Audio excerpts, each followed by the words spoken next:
29. Jones steps up, tries to avoid it, buys some time. Jones uncorks, deep ball, touchdown on the ricochet. Purdy back to throw, pressure coming, steps away, looking to run, and he walks it in for the touchdown.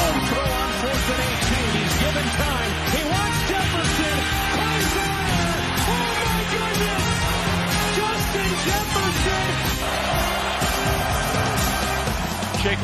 Jacobs with running room right up the middle, Jacobs is on his way, the Raiders are going to win this game.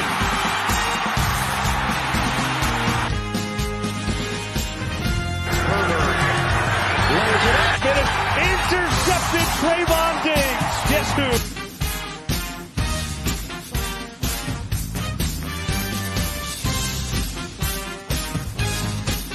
On it to McCaffrey right up the middle. And a stiff arm. McCaffrey for 6.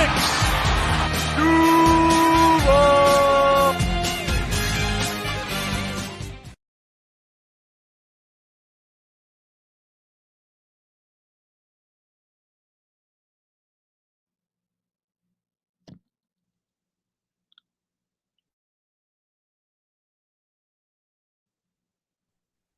Leroy, you're muted. Oh, yeah, I got it. So welcome, everybody, to the Extra Point. I'm Lauro Antonio along with Isaiah Leung here. It is the 2023 season preview of the Extra Point.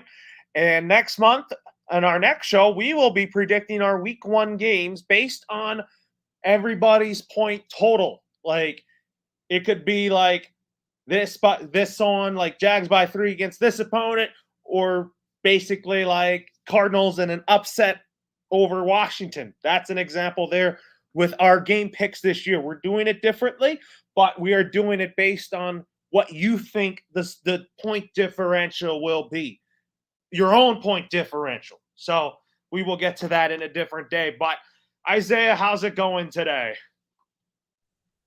Lauro, it's going great, man. Happy 2023 NFL season eve, man. We got the preseason starting tomorrow with the Jets and the Browns, so that is very exciting times right now. I'm looking forward to it, man. I'm looking forward to this season. You know, we have Aaron Rodgers that has a jet now. Brady is gone. You know, Brock Purdy might be the quarterback for the Niners. Derek Carr's in New Orleans, Jimmy G's in the Raiders, Sean Payton now coaches the Denver Broncos. Like, there's so much exciting things happening in the NFL, and I just cannot wait for this season because I think that it's going to be one of the best seasons we've seen in a while, and there's so much unknown in this season. There's so much teams that could make the Super Bowl this season, and I can't wait. Like, the beginning of the season is always my favorite time because that's when we make our predictions, and I got a lot of bold ones tonight, so I can't wait for that. Oh boy, Isaiah, I am gonna be saying these what moments to you when you make those bold takes on who you think is going to win the division, as we are dealing with a technical issue here. But I'll tell you, Isaiah is ready to go bold with some picks, but we don't know what yet. So, I mean, just to get it out of the way, we'll talk about the Hall of Fame game first. I mean, we're not going to see Aaron Rodgers versus Deshaun Watson tomorrow, but we're not going to make any picks to win who wins this game. We care less on who wins this game, but I'm going to watch this game just for the fun of it and just to get back to watching football.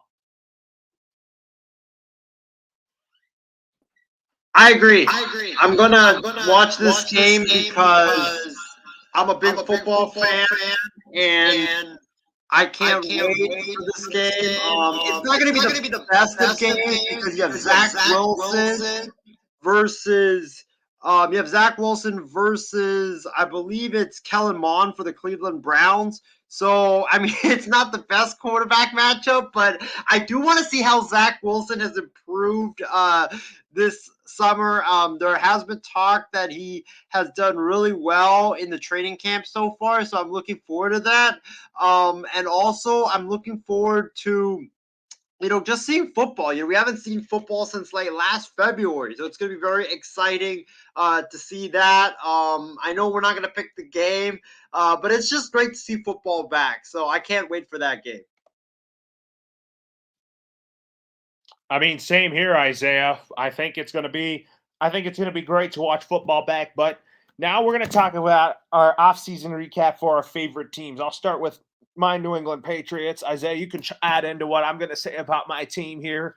The New England Patriots, here's what I liked about this offseason. I mean, we changed offensive coordinators because I was lobbying for a change. As you all know, Matt Patricia served as our offensive coordinator last year, and he sabotaged the Patriots offense. He sabotaged Mac Jones, and Bailey Zappi was the one that just got the Patricia-led offense. And I was like, Bill Belichick should have been calling the offense, but Patricia just did Matt Patricia things to sabotage Mac Jones. But in comes Bill O'Brien. And what do I expect from the Patriots offense? I expect better results from the Patriots offense with Bill O'Brien because he is a guy that knows how to be creative on offense, and he's a guy that is going to be creative on that side of the ball. Game planning on offense is going to be a lot better than what people will expect from the New England Patriots. The division has gotten tougher with Aaron Rodgers coming to the Jets. You still got Josh Allen and the Buffalo Bills, who I think the Bills are going to be a phenomenal team.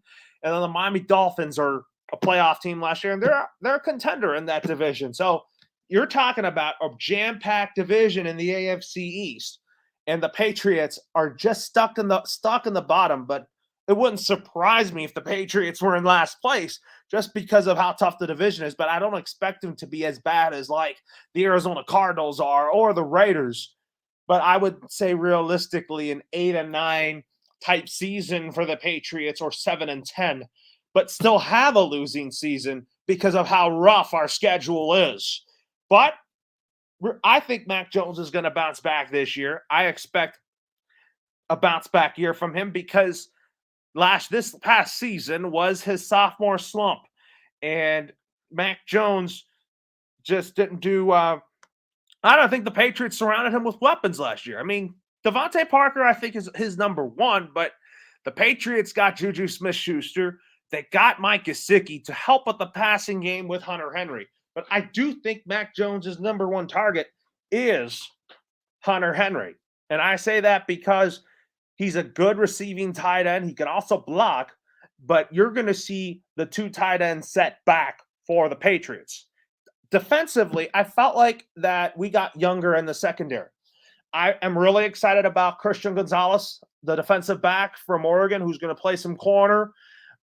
He's going to be a guy that's going to cover one of the fastest receivers in the league. I could see him keeping up with Tyreek Hill, but you're going to have to get inhalers to contain Tyreek Hill or Jalen Waddle or Garrett Wilson of the Jets or Stephon Diggs and Gabe Davis of the Buffalo Bills. So that's what I'm really excited about. I'm going to miss Devin McCourty just because Devin McCourty was really an impact player on the Patriots. He had a great career, and I cannot wait to see what he does post-life after football.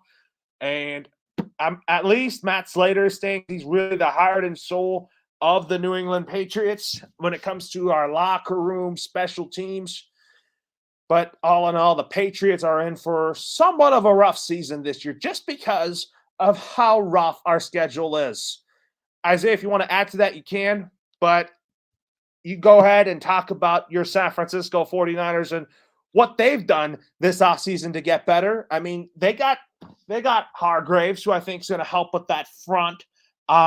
You still have Nick Bosa, but Nick Bosa is holding out. I think it's because he wants a new contract, which I don't blame.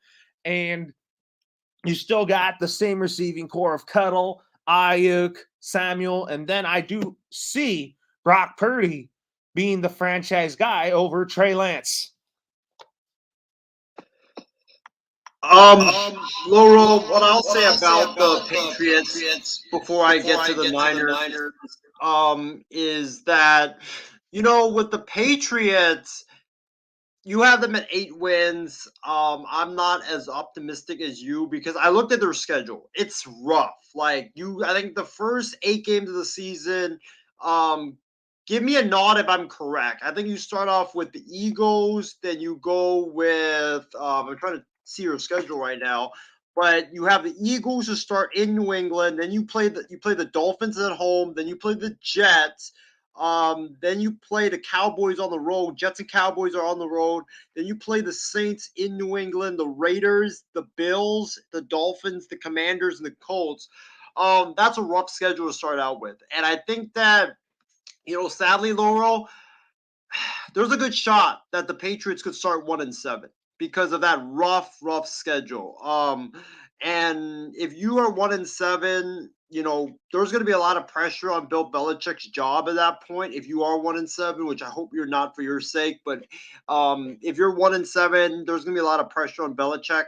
But I think that, you look at this schedule, it's just a very tough schedule. It doesn't help that Aaron Rodgers is now with the Jets.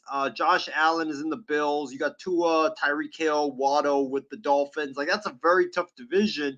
And, I know the Patriots might surprise a lot of people with some wins. They might get 4 to 5 wins. I could see it.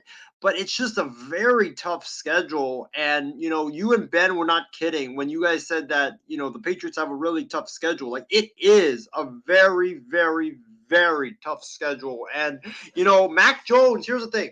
Mac Jones, this is his prove-it year. He's got to ball out, especially in that schedule, because if he balls out, not only will he cement himself as the Patriots starting quarterback, but also the New England Patriots will win more games than expected if he balls out. Because if he balls out, then they'll have a chance in some of these tough games that they're expected to lose. So this is Mac Jones's biggest season. This is Belichick's biggest season.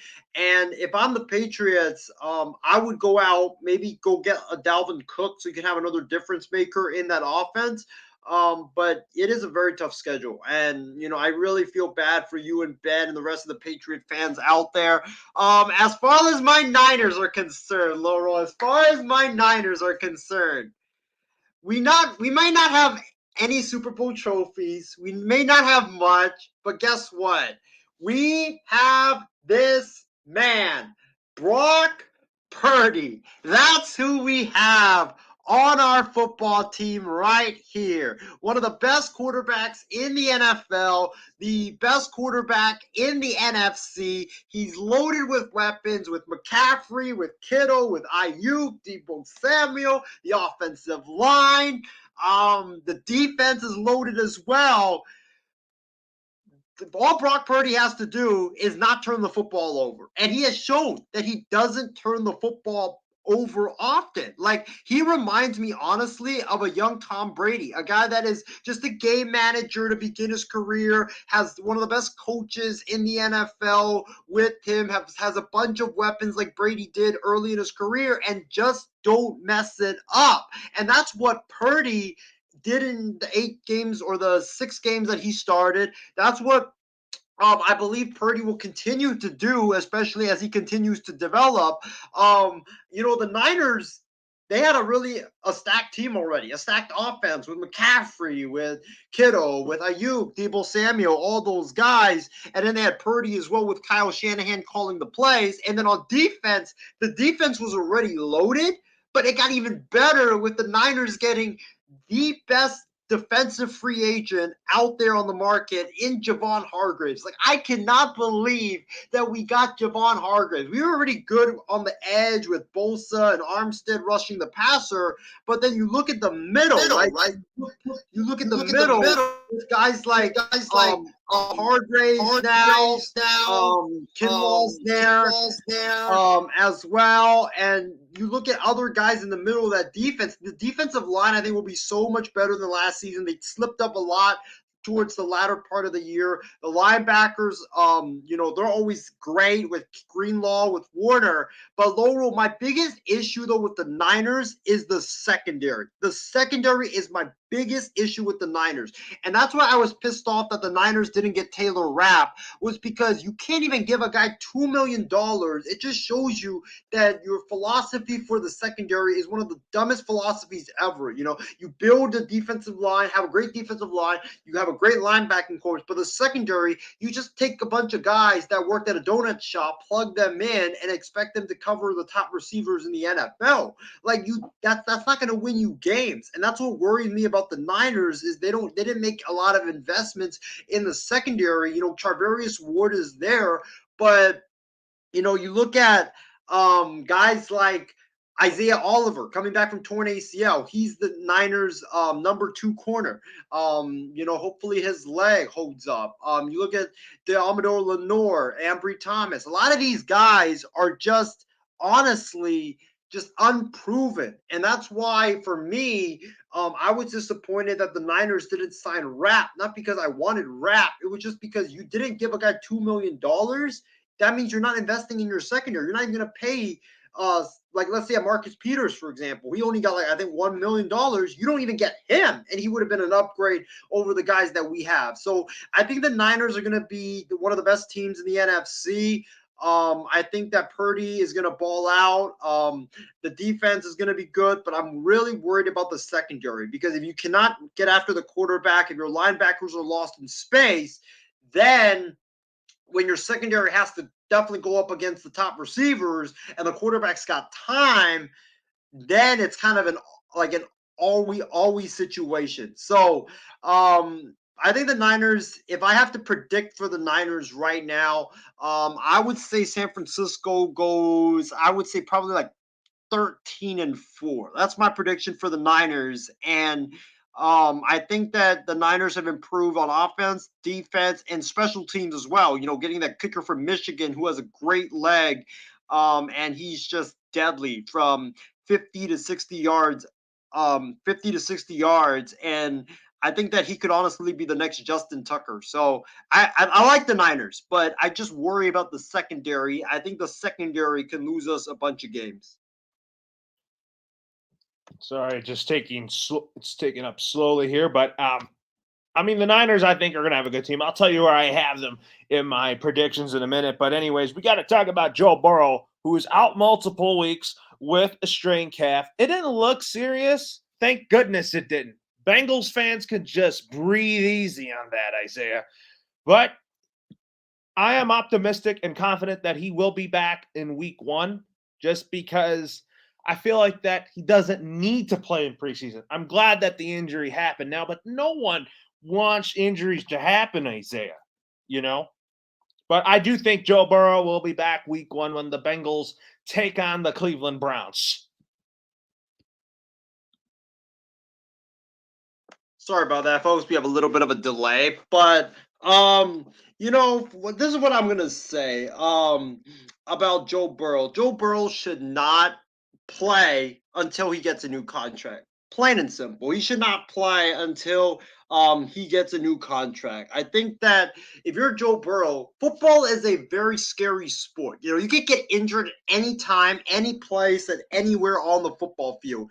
You could get injured just walking on the field. So that's why I don't think Joe Burrow should play until he gets a new contract, because if he does, then he gets hurt on a tackle or, while trying to make a move on a guy, then he's going to, rip an ACL potentially, rip an Achilles, and then he's not going to get the contract that he deserves. So Joe Burrow should not play until he gets a new contract. Plain and simple. He would be an absolute fool to play if he doesn't get a new contract. And if Mike Brown, and I cannot wait for the day when John Alcorn, if the Bengals somehow, some way just shortchange Joe Burrow and they don't pay him, and Mike Brown, with him being how cheap he is, decides to lowball Burrow and Burrow sits out the season, I'd be extremely excited to see John Alcorn's rant. But Mike Brown, you better pony up the money, because if you don't, there's 29 other teams in the NFL, 28 besides San Francisco, that needs franchise quarterbacks, and they would love Joe Burrow as their quarterback. So, if Mike Brown decides to cheapen out, if he doesn't want to pay Joe Burrow, well, there's 28 other teams that want Joe Burrow, and if you don't pay him, he's going to go to those other teams. So the Bengals definitely need to pay him. They need to make him one of the highest paid quarterbacks in the NFL, and he cannot play until he gets a new contract. Yeah, I kind of disagree with that, Isaiah, just because, I think that Joe Burrow is going to definitely get a new contract. I think Mike Brown's going to up the price. That's what I think.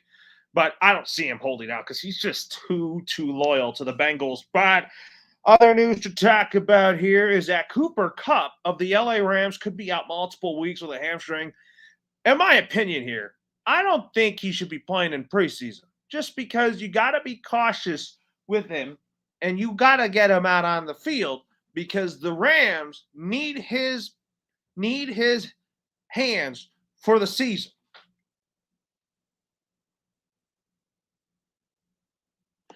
I completely agree with you, Laurel. He should not play preseason. And I'm going to go even further. Cooper Kupp has become injury prone. He's become injury prone. He's had knee issues, and then last year he had that torn ACL. And this year, guess what? Cooper Kupp, before preseason even starts, Cooper Kupp has a hamstring injury. He should obviously not play in the preseason, but it's getting to the point where now we have to consider Cooper Kupp one of the best receivers in the NFL when healthy as not reliable when it comes to his health, and also just very, very injury prone. And it's sad because he's a very small miniature receiver. But that kind of is what happens to guys like his size and at his age. They start to break down, and I hope that's not the case for him. But when you look at the Rams in general, Matthew Stafford is one hit away from retirement. Cooper Kupp is getting injury prone. Their offensive line is not good. Their defense is a shell of itself. It just sounds like a very, very painful season that they are about to embark on. Shout out to you, James Gonzalez, for the comment. He says sounds painful like the Rams are going to be this season. Yeah, it does. Because I think the Rams are definitely going to have a painful season. And, I think Cooper Kupp, it just sucks that, he's just suffering all these injuries. He's just a really talented receiver. And it reminds me, sadly, of Saquon Barkley and Christian McCaffrey, where they were really good. And then all of a sudden, they just started getting injured. And now we have to just hope and pray that they stay healthy. So I hope he doesn't play in the preseason. I don't think Sean McVay will risk it, but I hope he stays healthy because he's a very electric talent, but he definitely is becoming more injury prone as the years go by. Isaiah, you're right about that. But now another thing to talk about is that Alvin Kamara could likely be suspended for like the first. I think he could get the same type of suspension that Deshaun Watson would get. And that might shake up the NFC South because the Saints already have Carr, but one of his favorite running backs could be possibly out half the season, which I think that might be kind of bad news for the New Orleans Saints, even though you already have a team with Jimmy Graham, who's already back there. And I really think that the Saints will be in big trouble without Alvin Kamara. It's tough for me to say about the Saints because I like Derek Carr. I think Derek Carr is one of the most underrated quarterbacks in the NFL. He doesn't put up a lot of big numbers, but you know what he does? And you know why Brock Purdy, everybody likes him? Because he wins and he's clutch. So I like Derek Carr. I think Derek Carr will put the Saints on his back because remember, the Saints have a great defense. They got Michael Thomas there. Jimmy Graham in his comeback, he's actually looked good in his return to New Orleans. So I think you're about to have a great year from him because Derek Carr always loves throwing to tight ends. So Jimmy Graham, I think, could have a big year. But yeah, I do think Kamara not being there and being suspended is a big loss because Derek Carr does rely a lot on the running game in his career. And I think that without that star back in Alvin Kamara, it's definitely going to hinder him for sure. But you look at that division, though. We'll talk about the divisions later, but you look at the division, it's not really that tough, though. So I could see Kamara, let's see he's suspended for 4 to 5 games. I could see the Saints just tread water until Kamara comes back and then take off because the Buccaneers, we don't know what they're going to do at quarterback with Baker Mayfield. Kyle Trask is there. I think they should start Kyle Trask, honestly, not Baker. But then you look at the Panthers, Bryce Young is there. They're like the best team in that division. The Falcons, I don't really believe in them. I'm not a big Ritter fan. But I think if you look at it, the Saints, they can lose Kamara for like 4 to 5 games. It wouldn't be a big deal. But if he's suspended like 6 or 7, then their season is toast for sure. I could see that from one elite running back to another elite running back. Jonathan Taylor requested a trade, and Jim Irsay said, you're not getting dealt. I don't really think Jonathan Taylor's happy in Indianapolis just because I'm not quite sure if he wants to play for Shane Steichen, though. But what I can say is that I feel like Anthony Richardson is most likely going to be the starting quarterback for the Indianapolis Colts come week 1. But I think that Anthony Richardson is coming into a really good situation because the Colts have a great offensive line. You got a great receiving core around him, and you still got an underrated defense.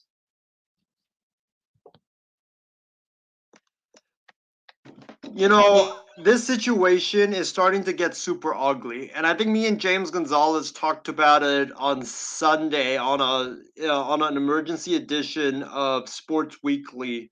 But it's starting to get really ugly. And I think that this is just the beginning of it, sadly. Jim Irsay, he did make some comments in the comment I'm not in the comment section in the as we are having some good comments in the comment section. Shout out to our fans for watching.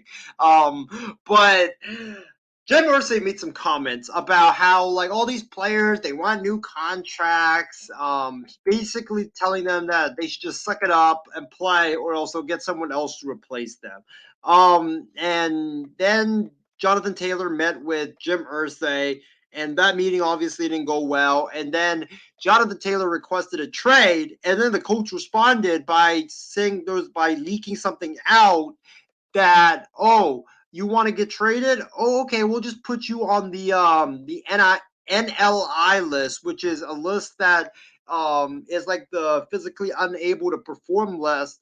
But instead, he won't be getting any money. He'll just be sitting at home with no money. They'll not let him get paid because he suffered the back injury outside of football. Like, it's starting to get like a real ugly situation. And I think that, sadly, Laurel, I don't know how it's going to end because it just seems like both sides are far apart. It just seems like both sides are extremely dug in. And Jim Irsay, he should not have made those comments about, oh, you want to get paid? We'll just you want to get paid? Well, guess what?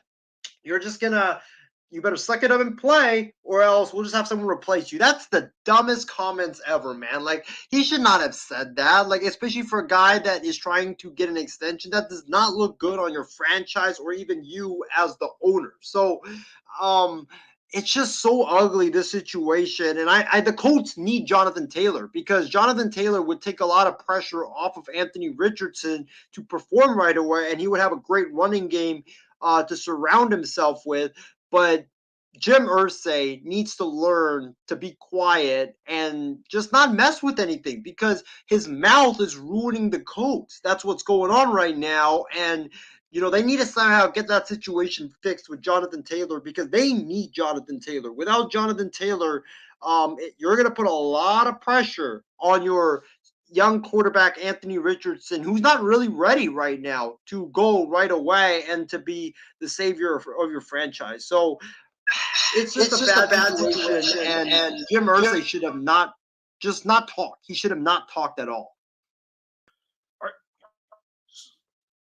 I mean, Isaiah, you said that you think that I think Anthony Richardson's going to be the starting quarterback for the Colts, but you weren't saying that, right? But you were saying that he's just not ready to be the savior of the franchise.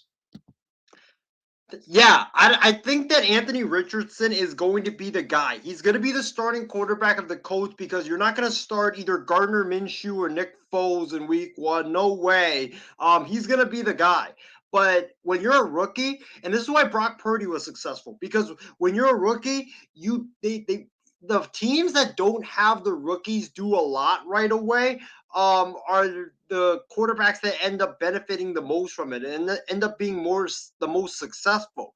Like when you're a rookie, you just want to ease the rookie in. So you need to have a great running game and a great offensive line to protect them, and so they don't do too much. I don't think Anthony Richardson is ready to throw like 35 to 40 passes a game. I think he's ready to start, but not throw 35 to 40 passes. I think he can, game manage, do like Purdy, dink and dunk, and make his mistakes along the way, but you can also have a great running game to carry him so that when he finally is ready, then you can unleash him and you don't need to shatter his confidence. I could definitely see that. Definitely. Ooh, my bad. That I think that you talk about the AFC South. I mean, it's going to be a young and fun division to watch with Jacksonville already the defending champs. But now to shifting gears, it is time to predict who will be winning each division. But our first division we're going to talk about is we're going to go to the AFC South. And Isaiah and I have talked about it off there. This is by far the easiest decision for us on who's going to win that division. And my pick is Doug Peterson, Trevor Lawrence, Duval County, and the Jacksonville Jaguars. I really liked how this team persevered last year. I mean, Isaiah picked them to win the division last year from the get-go. The team started out 3-7. But look what they did in the second half of the year. They overcome a lot of obstacles to win this division and go back to the playoffs. Doug Peterson really made the difference with the Jacksonville Jaguars and really the savior of this franchise, because talk about a couple years ago, the state of the Jaguars with Urban Meyer. I mean, Urban Meyer was a mess. He sabotaged Trevor Lawrence's rookie year. He sabotaged the entire franchise. And now the Jaguars have shifted gears with Doug Peterson, who I think is starting fresh in Jacksonville, although he should have stayed in Philadelphia. But Doug Peterson is a guy that has really gotten the best out of Trevor Lawrence.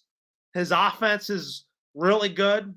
I mean, you talk about Doug Peterson running that offense like he did, I mean, the Jaguars are a team that can compete in the AFC, but as for where I have them in the rankings in the AFC, I have them as the 4 seed just because I have Cincy and Buffalo and Kansas City ahead of them.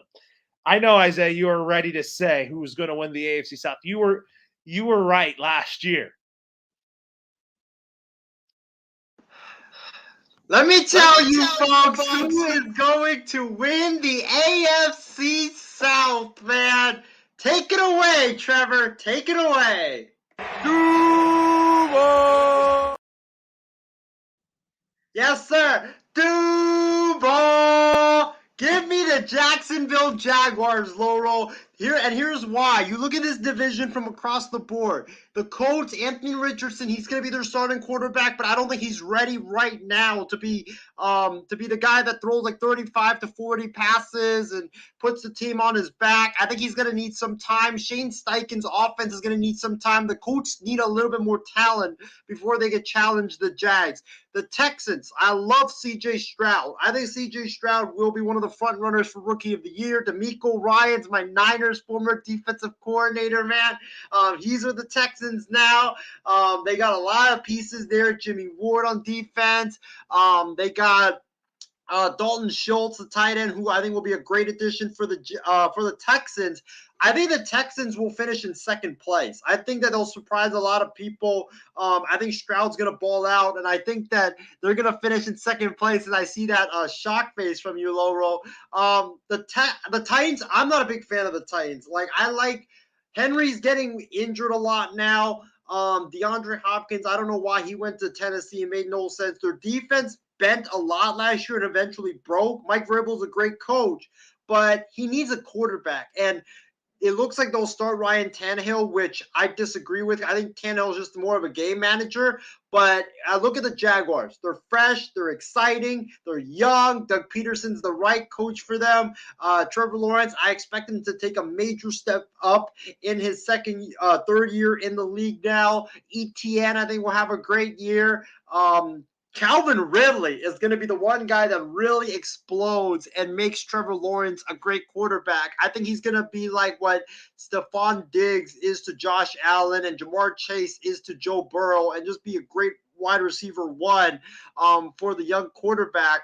And the defense of the Jags is just getting better and better. So give me Duval County. Give me the Jags, man. I think they win the division by like three games.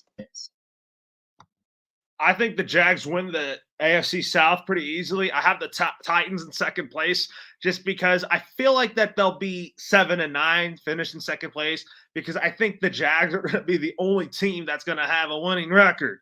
In third place, I got the Indianapolis Colts because I think Anthony Richardson's going to have a decent rookie year. I'm not going to say he's going to be Bryce Young good or if he's going to be Russell Wilson good. I mean, I'm really excited about this Colts team. Great young offense with Shane Steichen, but you got to give them time. And like you, Isaiah, with the Houston Texans, I have them in last. I'm going to give them at least a 6-10 record or 7-11, just because I really, really think that C.J. Stroud, like you, I'm really excited about C.J. Stroud because I really think that C.J. Stroud is going to be the next best thing in Houston for the next 10 years. DeMeco Ryans, I loved that hire by the Houston Texans. Last year, the Houston Texans were a laughingstock with Lovie Smith at the helm at head coach. But finally, Cal McNair and Nick Caserio got this right. And DeMeco Ryans is going to bring the city of Houston together. And he would be like, I want everybody in the city of Houston to come to NRG Stadium every Sunday to watch our team play. And Houston football is going to be back to where it needs to be. And if you talk about coaches in the past, like Kubiak, O'Brien, they didn't even lead the Texans past the first round. The second round, I mean. DeMeco Ryans has that potential to do that because he's learned from Kyle Shanahan. He's going to have a defense that's young, but it's going to get better as time progresses. And I really love Will Anderson, even though he went to my college football school in Alabama. I really think Will Anderson is going to be an anchor of that defense with Derek Stingley, but that defense is not going to be elite just yet because that defense is going to be young. They're going to learn. DeMeco Ryans is going to coach them up slowly.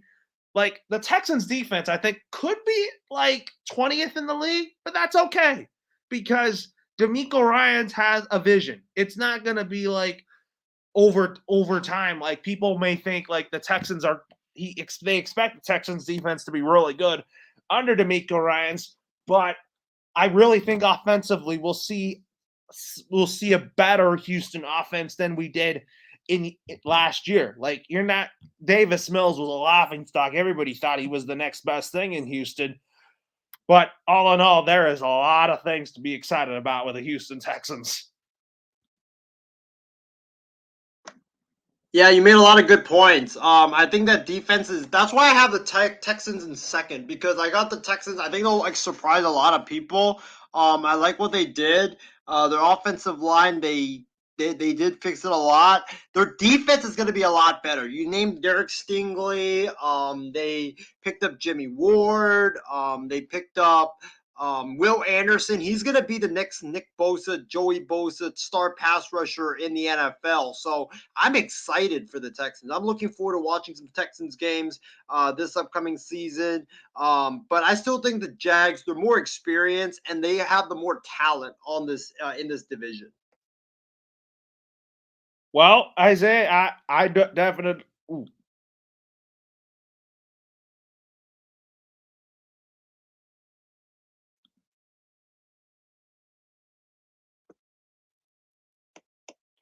Start again. I was saying that I definitely agree, just because Jacksonville's going to probably rule that division for a long time now that you have the right head coach and Doug Peterson. Peterson is now, I think, is way better off in Jacksonville than he was in Philly, just because of how the front office in Philadelphia sabotaged him. But I really think the Eagles have a head coach that's a better fit in Nick Sirianni, which I'll get to in a minute. So we'll stay in the South, but we'll talk about the NFC South here. So we might be on this. We might have another clean sweep here in this wide open NFC South.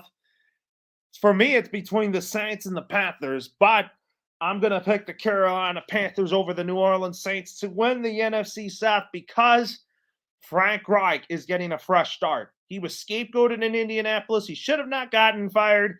I really think that Frank Reich has a quarterback to work with in 2023 and beyond, because Frank Reich is a coach that knows how to develop quarterbacks. He is a great offensive innovator, great offensive play caller, a Super Bowl winning offensive coordinator. He made Andrew Luck a star, but he had to go through a number of quarterbacks after Andrew Luck retired, which wasn't really his fault though. But Frank Reich's working with Bryce Young, I cannot wait to see that pairing. You talk about Raheem Blackshear, the running back for the Panthers. He is going to have a breakout season. You better watch out for that kid. And then you got a receiving core that's kind of mediocre still, but Adam Thielen, I think, could really help with the development of Bryce Young. The offensive line, I think, is better, and I really think the Panthers defense is ready to take flight, just because that defense is young, but they have a great defensive coordinator in Ejiro Evero, who I think is going to help with that defense immensely. And then the Saints, I have them in second place just because, although I think Derek Carr is going to keep up with the Panthers, the Saints-Panthers are probably going to be running back and forth in the NFC South. And I think the Saints still have an elite defense led by Cam Jordan. Dennis Allen, I'm not really a fan of as a head coach, but I think Derek Carr can make Dennis Allen really, really good, and people will know it. In third place, I got the Atlanta Falcons because I really think that I like Desmond Ridder. I think he learned under Marcus Mariota. Bijan Robinson, the running back they drafted out of Texas, man, he is going to be something special. I mean, you talk about a good young offense with him, Tyler Algier, Drake London, and Kyle Pitts.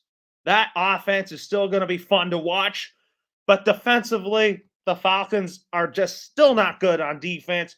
I really think the Falcons just need a lot more pieces on defense. And then in last place, they're already in the post-Brady era. I picked the Tampa Bay Buccaneers to be in last place and potentially in the race for Caleb Williams in the 24 NFL draft, just because I don't know if Baker Mayfield or Kyle Trask are going to be in their long-term plans, but there is going to be some turmoil. There's going to be a lot of dysfunction in Tampa this year, just because Todd Bowles, I don't think he's the right coach for the Tampa Bay Buccaneers.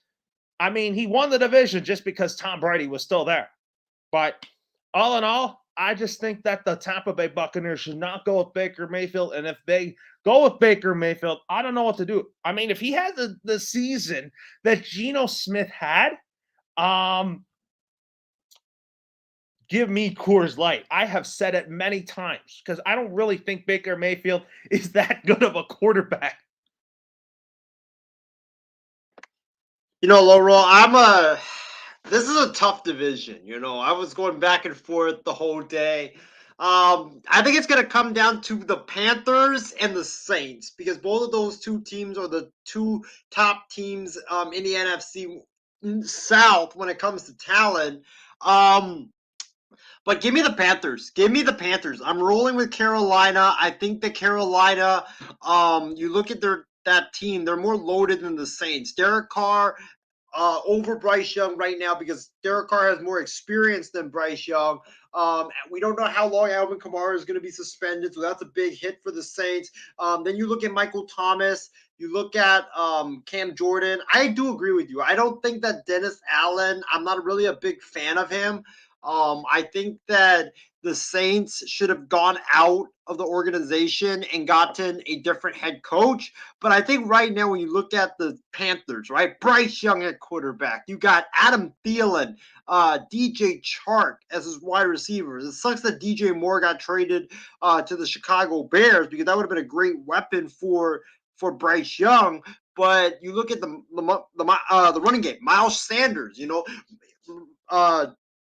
Anthony Richardson might not have Jonathan Taylor. That's a big loss. And when we were talking about Anthony Richardson, we were saying like these young quarterbacks, they need a great running game to help them, especially in their first couple of seasons. So Bryce Young's going to have that. He doesn't have to do too much with Miles Sanders in the backfield, one of the best running backs in the NFL.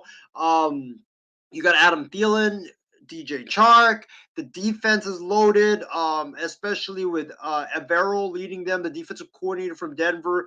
And Bryce Young is in a great place because he could develop under Frank Reich. Frank Reich is a quarterback guru. He's a great coach of quarterbacks. And I think that he's going to do a great job coaching the quarterbacks and coaching Bryce Young. And I really expect that the Carolina Panthers are going to win this division. I think it's going to be a close division, but I think it's going to come down to Carolina and New Orleans, and it's going to be Carolina. But don't rule out Tampa Bay because here's why. Kyle Trask, when I watched him in Florida, with his running abilities, his passing abilities, like he reminded me a lot of Josh Allen. Like he reminded me of him. Like he looked really good. And I think the Buccaneers should start Kyle Trask because we know what you have in Baker. We know what Baker is. Baker's he's an average, okay quarterback, but Kyle Trask could bring a lot of excitement to the Tampa Bay area with his play. So for the Bucks, I really want them to start Kyle Trask. I think that would be a great decision. Don't forget, they still have Mike Evans there on defense. I think they have Chris Godwin as well. On defense, they have, what's it called? They have, Shaquille Barrett is still there. Jason Pierre-Paul is still there.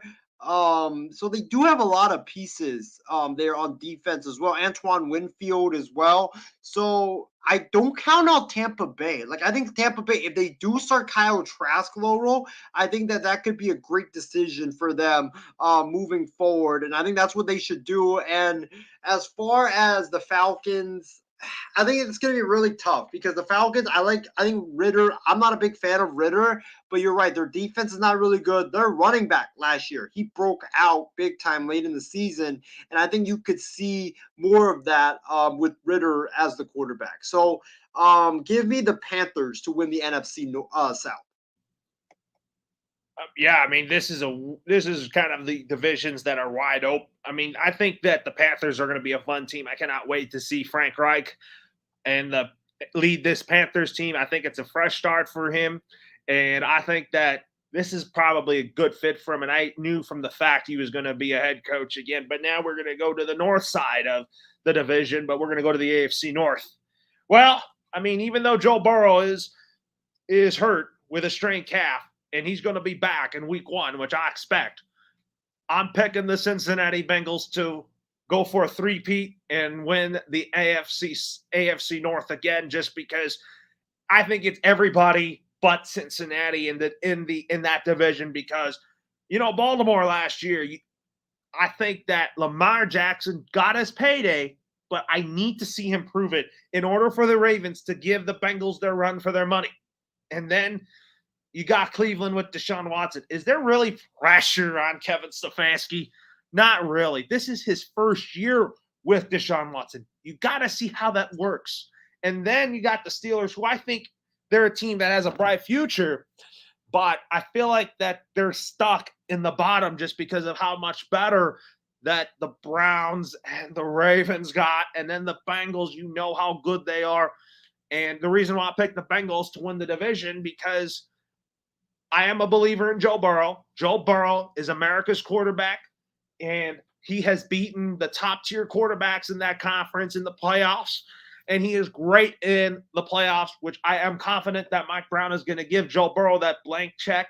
And you build that offense around Joe Mixon and his college buddy, Ja'Marr Chase, who everybody said, why did they draft him over an offensive lineman? You know what I said? The Bengals could always get an offensive lineman in the second round in the 21 draft. I wanted the Bengals to draft Ja'Marr Chase because Ja'Marr Chase works well with Joe Burrow.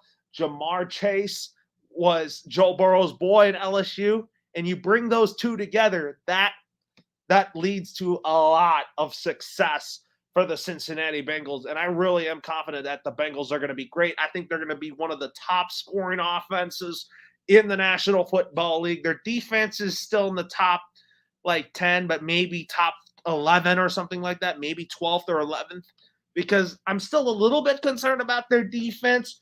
Their offensive line has gotten better with Orlando Brown Jr., and I still am a big fan of Evan McPherson, the kicker.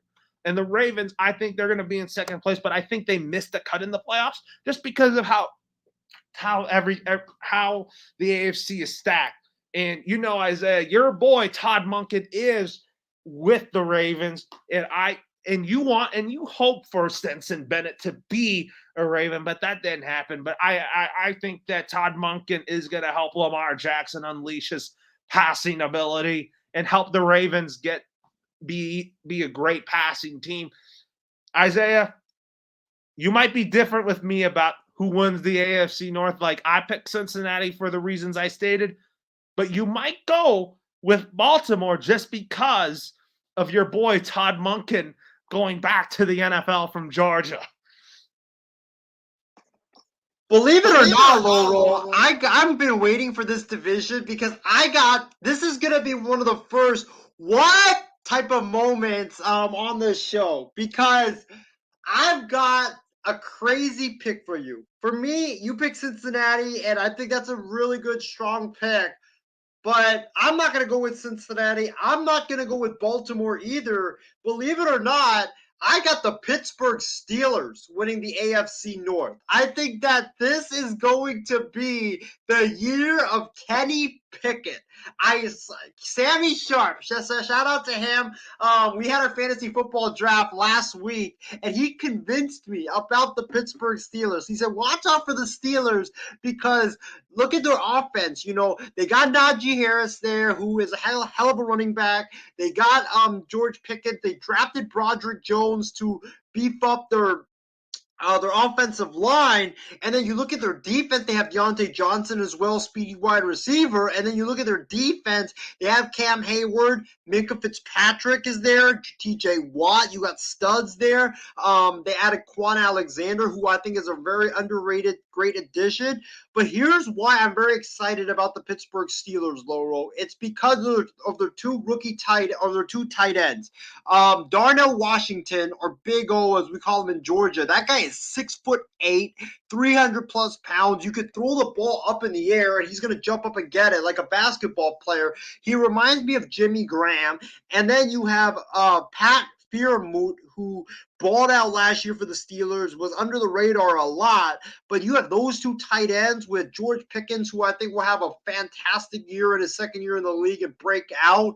And then you have Najee Harris running behind Kenny Pickett. Like, that offense is going to be deadly for the Pittsburgh Steelers, and that defense I think will keep getting better and better and better. But I think the Steelers have the offense to compete and go head to head with the Cincinnati Bengals as well as the Baltimore Ravens. Their defense, I think will be a lot better. And I think that TJ Watt going up against that weak Cincy offensive line, that's going to be a treat to watch. But I just think with Mike Tomlin, with the Steelers, with Pickett, who's going to, I think, have a great breakout year, I think that this is the Steelers division. And it's going to be a close division. And it's going to come down to, three of the final three games. But I got the Steelers, believe it or not, stunning the world and winning this division. They do play the Bengals December 23rd in Pittsburgh. And then you also look at the schedule. Overall, the Steelers have an easier schedule than the Cincinnati Bengals. So for me, I'm going to go Steelers number one. I'll go Bengals number two. And then I'll go Baltimore and Cleveland, you could see being number 3 or 4. Like, I think you could flip them, and it still could be right. So for Cleveland, they have Deshaun Watson. There are some pressure on Kevin Stefanski. Nick Chubb is there, but their defense is not what it once was, and that's their biggest issue. And then for the Ravens, Lamar's going to need time to – it's just not a good fit. Lamar loves to run, but Todd Monken loves to pass. And Lamar's biggest weakness is passing the football. So it just doesn't make sense. So I'm going to go with the shocker, Loro. Give me the Pittsburgh Steelers to surprise the world and win the AFC North, man. Well, I could say Kenny Pickett is going to get better as time goes on, but the Pittsburgh Steelers, to me, they still need time. I think Lamar Jackson's going to get better as a passer with Todd Monken there as the offensive coordinator for Baltimore. Their defense, I still think, is still pretty good, but not really above all top tier defense like Philly and San Fran are. And then the Browns, you're right. Their defense is not that good, but having Jim Schwartz there as their defensive coordinator is a good fit for them with a defense led by Myles Garrett. But I'm sticking to the Bengals because I'm a believer in this team. I think Joe Burrow will bring the Bengals to their first Super Bowl title eventually, just because I really think Joe Burrow is making strides as the years go on. And I've been a fan of that guy since his college football days at LSU. Now, we go to the NFC North. Oh, boy. We talk about a new-look Green Bay Packers team led by Jordan Love. Everybody is hyping the Detroit Lions up because everybody loves Dan Campbell. The Vikings, you and I, Isaiah, might not pick the Vikings together just because the team just got so lucky last year in one-score games, and it led to them firing Ed Donatel. But the Bears, I really think that their rebuild's going to trend in the right direction this year. My division winner this year, Isaiah, I'm picking Jordan Love and the Green Bay Packers just because now that you have a fresh start, you may call me crazy on this, I think that now that Aaron Rodgers is gone, which we're going to talk about the New York Jets in a minute, Jordan Love is going to have Aaron Jones and A.J. Dillon in the backfield. He's got Christian Watson, who I think is going to develop a great rapport with. And then you got a decent defense, but the secondary is elite with Jair Alexander. And the reason why I picked the Packers to win this division is because I like Matt LaFleur. I think Matt LaFleur is a great coach. I mean, he led Green Bay to the playoffs in his first 3 seasons there. He missed the playoffs 1 year just because the Packers just didn't have Devontae Adams. And I still think the Green Bay Packers, this is a fresh start for the Green Bay Packers, and I really think they can take it up to the challenge. But I really think there's another team that's going to be sneaky good. A lot of people have them winning the division, which would not surprise me, is the Detroit Lions. I have them in second place. I have them making the playoffs like the Green Bay Packers because, Isaiah, it's not because Jared Goff is going to have a resurgent season. I mean, the Lions have a talented roster. They have a great offense. They got a great defense. Everybody thought the Lions would fire Aaron Glenn because of how bad the Lions defense was last year, but you're going to see a big leap in Aiden Hutchinson. And I love that Dan Campbell. Dan Campbell is the right man for the head coaching job in Detroit. And Dan Campbell is a guy that everybody plays hard for. And then in third place, I got the Vikings just to be nice, just because I really think that I still think Kirk Cousins is good, but I'm not sure if the Vikings defense is going to live up to expectations. I mean, you're not going to win 13 games like they did last year just because there were games that the Vikings should have lost last season. And we would give Steven a hard time about those wins. And were those wins good wins? No, because the Vikings defense gave up a lot of points and they would win because of game-winning field goals, and they would win in one-score games, a lot of them, because their defense was so atrocious. But and then I have the Bears in last place, Isaiah, just because, you know what? I think the Bears offense is going to be good, but their defense is still going to be a work in progress. But Matt Eberflus is leading the Bears into the right direction. A lot of people think he's the worst head coach in the NFL, but I don't think he is. You go ahead, Isaiah. This is going to be an interesting division to pick because when you look at this division, it's crazy. It's crazy how this division, like, it's so new. You know, Jordan Love, new era in Green Bay. Detroit, we've never seen Detroit be good in a long time. And under Jared Goff and Dan Campbell, I think they can be really good. The Bears, Justin Fields, this is the prove-it year for Justin Fields. You're in year 3 now, man. You got great weapons. You got DJ Moore now.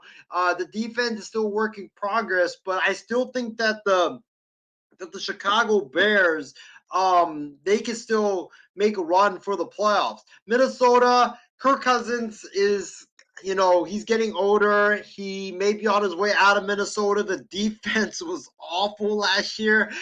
They brought in Brian Flores, Laurel, your former defensive coordinator with the Patriots, to fix that defense. But I don't know what he can do. You know, you can only do so much with like the players that you have. And then they have Alexander Madison replacing Dalvin Cook. Adam Thielen is no longer there. For me, this is a tough one, man. This is a really tough one. This is a tough one. Give me the Green Bay Packers and Jordan Love. I'm a big believer in Jordan Love. I think that from what I watched when he played against the Eagles in that mop-up duty, he looked very good. You know, moving in and out of the pocket, throwing the football. He looked very good. And you look at that division. The Bears, I like Justin Fields, but their offense I think will be good, but their defense needs a lot of work. It's not going to be, you know, that good this year. Minnesota, the Vikings are always going to lose again. They were the luckiest team in all of football last season. I mean, they were truly, truly lucky. They were awful. I mean, the Vikings honestly should have lost 9 games. That's how lucky they were. They shouldn't even have made the playoffs, but somehow they lucked their way into the playoffs, and then they ended up getting exposed as frauds. But I think I got Minnesota actually being in last, Loro. I think that the Bears will finish ahead of, I see your face right there, but I think that the Bears will finish ahead of the Vikings. I like Fields. I like the Bears offense. I think they'll take a step up and be better. And then you look at the top 2 teams, Green Bay and Detroit. I believe in Jordan Love. I think Jared Goff's a good quarterback, but I just don't know if I can trust that Lions defense right now. I think Aiden Hutchinson's going to take a step up, but I just don't know if I can trust their defense. The Lions have great receivers like Jamison Williams, Amon-Ra St. Brown. They have great receivers. But that defense is the reason why I'm putting Green Bay above Detroit. And I think Jordan Love could be the next great quarterback in Green Bay. So give me the Cheeseheads. Give me the Packers to win the NFC North. And Steven, sorry, but your Vikings are going to lose again. Well, before we get to the AFC South, I'll tell you, Isaiah, I forgot to mention about why the Vikings, I was a little generous with the Vikings with why I think they're going to be in third place. You arguably have 2 of the best receivers in the league. Like Justin Jefferson is already your number 1. I have no doubt that he is going to be the highest paid receiver that the Vikings have. But you better watch out for Jordan Addison, because Jordan Addison is going to complement Justin Fields well. The offense, I don't think, is really the problem. I mean, the offense is going to score you some points, but it's about that defense, man. It is. Everybody's old on that defense. You know, Harrison Smith is 34. The linebackers are getting up there in age. Their defensive line, you know, Daniel Hunter, a lot of those guys are just up there in age. So that's why I like Brian Flores. I think he'll do a good job with that defense, but it's not the coach. The players there are just old and slow. So that's why I can't go with Minnesota. And you're right. I think Jordan Addison will be a stud next to Justin Jefferson. So watch out for him. I completely forgot about him, but watch out for him. And I think that, yeah, they have Jefferson. You got Cousins there. But that defense is going to let them down. And that Vikings offense, there's no way that Vikings offense will be able to score like 40-plus points to keep up with their defense being so bad. Well, Isaiah, now we go to the division that was supposed to be the hype of the crop, the AFC West. You got the defending Super Bowl champion Kansas City Chiefs with Patrick Mahomes. Then you got a new-look Denver Broncos team with Sean Payton in charge. It is a fresh start in the Mile High City after a disaster with Nathaniel Hackett and Russell Wilson. And then you got the Bolts. Brandon Staley is coaching for his job, although Justin Herbert just got a record-setting extension, which I really think this was a no surprise to me, because when Phillip Rivers retired, I knew that the Chargers had to go in the draft to find their next franchise quarterback, and that was Justin Herbert, who I am very excited about. The Chargers' offense is not really the issue, but it's the defense that they just have to stay healthy. And then you got the Raiders with Jimmy G, Davante Adams, and everybody may think the Raiders are going to be the worst team in the NFL, which I think they are, because I don't think they have a direction. So my pick to win the AFC West, Isaiah, you might not be surprised by this. I'm picking the defending Super Bowl champion Kansas City Chiefs. And here's why. They're obviously the better team in that division. Patrick Mahomes is Patrick Mahomes. I mean, he revolutionized the quarterback position there in Kansas City, just because I really think that when the Chiefs started Tyreek Hill, I was like, it doesn't matter. You have Mahomes and Kelsey. You have a potent offense that Andy Reid is leading. And their defense is solid. But the reason why the Chiefs won the Super Bowl over Philadelphia last year was because of Patrick Mahomes and his magic. And I still trust Mahomes and the Chiefs in that division over anybody else. I'm not saying Denver is going to miss the playoffs just because Kansas City is still the ruler in that division. I think Denver is going to be better than they were last year, and I think Denver is going to be a playoff team. And I'll explain why in a minute. I have Kansas City number 1. I have the Denver Broncos in second place. And because the reason why I say that is because Sean Payton is going to make a difference on this team. You know, like Isaiah, you said that, you know how the Texas Rangers hired Bruce Bochy to replace Chris Woodward? The Denver Broncos did that same thing with replacing Nathaniel Hackett with Sean Payton, because Sean Payton is an offensive innovator. He's going to help Russell Wilson out. I'm really excited about this Denver Broncos team. Now, this is me being excited about the Broncos now than I was last season. I mean, when they got Russell Wilson, I was like, this team was going to live up to expectations, but they didn't. And it proved to me Nathaniel Hackett wasn't really the right hire for the Denver Broncos, and they went with Sean Payton. And I really think Sean Payton is the right man for this job. And Isaiah, you did a great job calling this hire, and you lobbied for the Denver Broncos to make this trade happen with the New Orleans Saints. And I think the Denver Broncos are invested to win now. I think their defense is going to be really good. I like their pieces, especially Pat Surtain and Isaiah Simmons. on the back end of that defense. You know what you're going to get out of that. They're going to be on the elite receivers and tight ends. I can't wait to see Russell Wilson throw the football to Jerry Jeudy and also hand the ball off to Javonte Williams. In third place, I got the Chargers. But the Chargers, I really think they're going to have a winning record. But this is Brandon Staley's job to lose because I like Herbert. He's going to – that contract to me is going to be really good. But I really think it's going to be dependent upon their defense.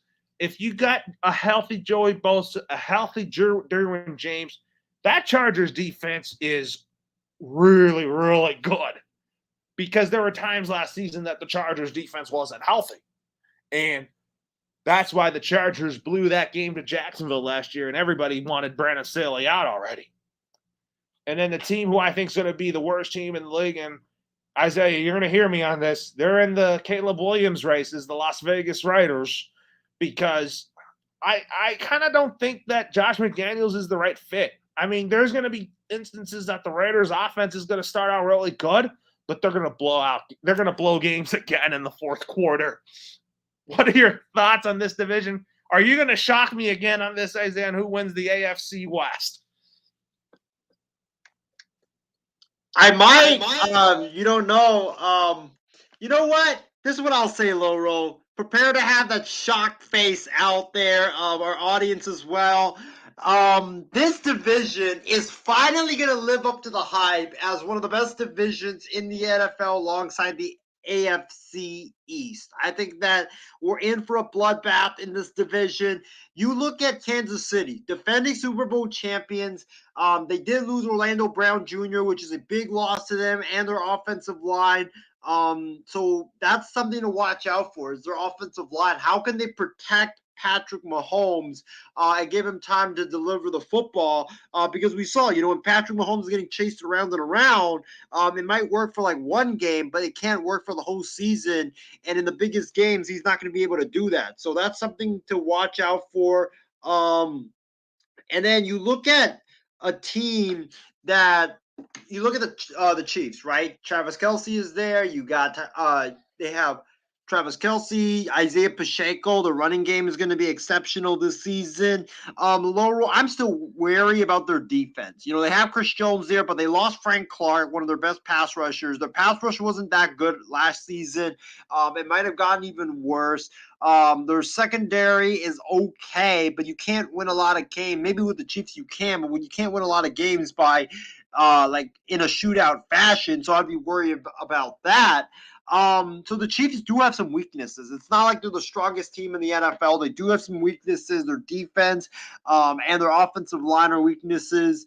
The Broncos, like you mentioned, Sean Payton, big fan of that hire. Like, I liken the Broncos situation to the Texas Rangers because the Texas Rangers had a lot of stars and they had a lot of talent and they were just like, oh, screw coaching, we'll just hire a guy, a random hotshot coordinator or assistant to be our coach and let our stars do their thing. But it proved that coaching matters in sports. And the Texas Rangers, they fired Chris Woodward, who was in over his head. They hired Bruce Bochy, World Series winning manager, a lot of experience. And look at the Texas Rangers now. They are 61-46 right now. They lead the AL West. They're one of the best teams in all of baseball. I think we're going to see that with the Denver Broncos this season. I think Russell Wilson's struggles was attributed to Nathaniel Hackett's just terrible offense. I mean, Nathaniel Hackett, Loro, would make Tom Brady and Peyton Manning look bad. That's how bad his coaching was. And I feel bad for Aaron Rodgers because Nathaniel Hackett's going to be calling plays, but the Broncos, they got better. Russell Wilson looked so much better when Hackett got fired. He looks so much better running around, throwing the football. I think Sean Payton, being that offensive guru that he is, one of the best offensive coaches in the NFL, he's going to be able to fix Russell Wilson, get to Russell Wilson back to play at an MVP level. Denver also added Alex Kerr, stud defensive lineman on defense. They also added Marvin Mims, one of the most explosive receivers in college in the draft. They also got Frank Clark to bolster their pass rush and get bolster their defense, which was already really good. So Denver's going to be great this season. The Chargers, I think, will have an outstanding year as well. I like Justin Herbert. Keenan Allen, if he can stop getting hurt, he's going to be one of the best receivers in the NFL. That defense, Brandon Staley, you're right. He's coaching for his job, and that defense needs to be a lot better, and you can't blow 27-0 leads. So that defense has to be better. And the Raiders, Laurel, I got some sad news for you. I think that Josh McDaniels might get fired after this season, because if the Raiders finish in last place, which me and you are predicting, then I think that unfortunately, the Raiders will have to fire Josh McDaniels, because you can't have back-to-back last-place finishes after making the playoffs the year before last season and have that to be an acceptable result. So, and Jimmy G, the problem with Jimmy G is that he's like Derek Carr, and sadly, he might get hurt again. And I hope not, but he might get hurt again, and Josh Jacobs might not play because he's holding out. And the Raiders, their top number 7 pick, the defensive end that they got, he's already hurt. So it's just a mess right now in Raiderland, and I'd be interested to see where Devontae Adams does go if the Raiders end up finishing really bad. So Loro, my AFC West prediction, I'll give it to you right now. I am gonna go with Sean Payton, Russell Wilson, and the Denver Broncos. It's going to be a close race. It's going to be a really, really close race. But this is going to be Denver versus Kansas City and the Chargers at the end. I think that Denver and Kansas City pull away for the Chargers the final couple of games, and it's going to come down to the final Broncos-Chiefs game, and give me Denver. I think Denver and Kansas City will be neck and neck, but it's going to be Denver by 1 game, and Russell Wilson will be back to playing at an MVP level. Sean Payton will show why he's one of the best coaches in the game of football, and that defense with that offense, oh my God, watch out. And watch out for those Chiefs-Broncos games, because they're going to be must-watch TV for sure. But I'm going with Denver, Laurel. Give me Denver to win the AFC West. Kansas City at 2nd, Chargers number 3, and Raiders, sadly, 4th. Well, I mean, we were different on there. I respectfully agree with that. Denver has the tools now to win the division. Now that Sean Payton is there, it was kind of like you, Isaiah, picking the Rangers to win the AL West over Houston because of Bruce Bochy. Yeah, coaching matters in sports, and I think that's what it's going to show this season, is that the coaching is going to help out the team a lot, and they got an experienced Super Bowl championship winning coach now, and I think that's going to do big things for that for those 2 teams with the Broncos and the Texas Rangers. So give me Denver. All righty, now we're going to go to Isaiah's division, the NFC West. Well, the Niners just came short again from a Super Bowl appearance. I mean, losing to the Eagles was because Brock Purdy was hurt, but I'm expecting a healthy Brock Purdy now. And then you got a Rams team that is on the brink of being healthy or being not healthy. And then you have a Seahawks team that Geno Smith had a resurgent year. And are we going to see that from him again now that you still have weapons for him? I think Geno Smith's going to have a solid season, because you got Jackson Smith-Njigba, you got guys like DK Metcalf and Tyler Lockett that still can get the job done offensively. And then you got a first-year head coach for the Cardinals, and Jonathan Gannon, who I really think is going to help fix that defense. But it's about the offense and getting Kyler Murray back.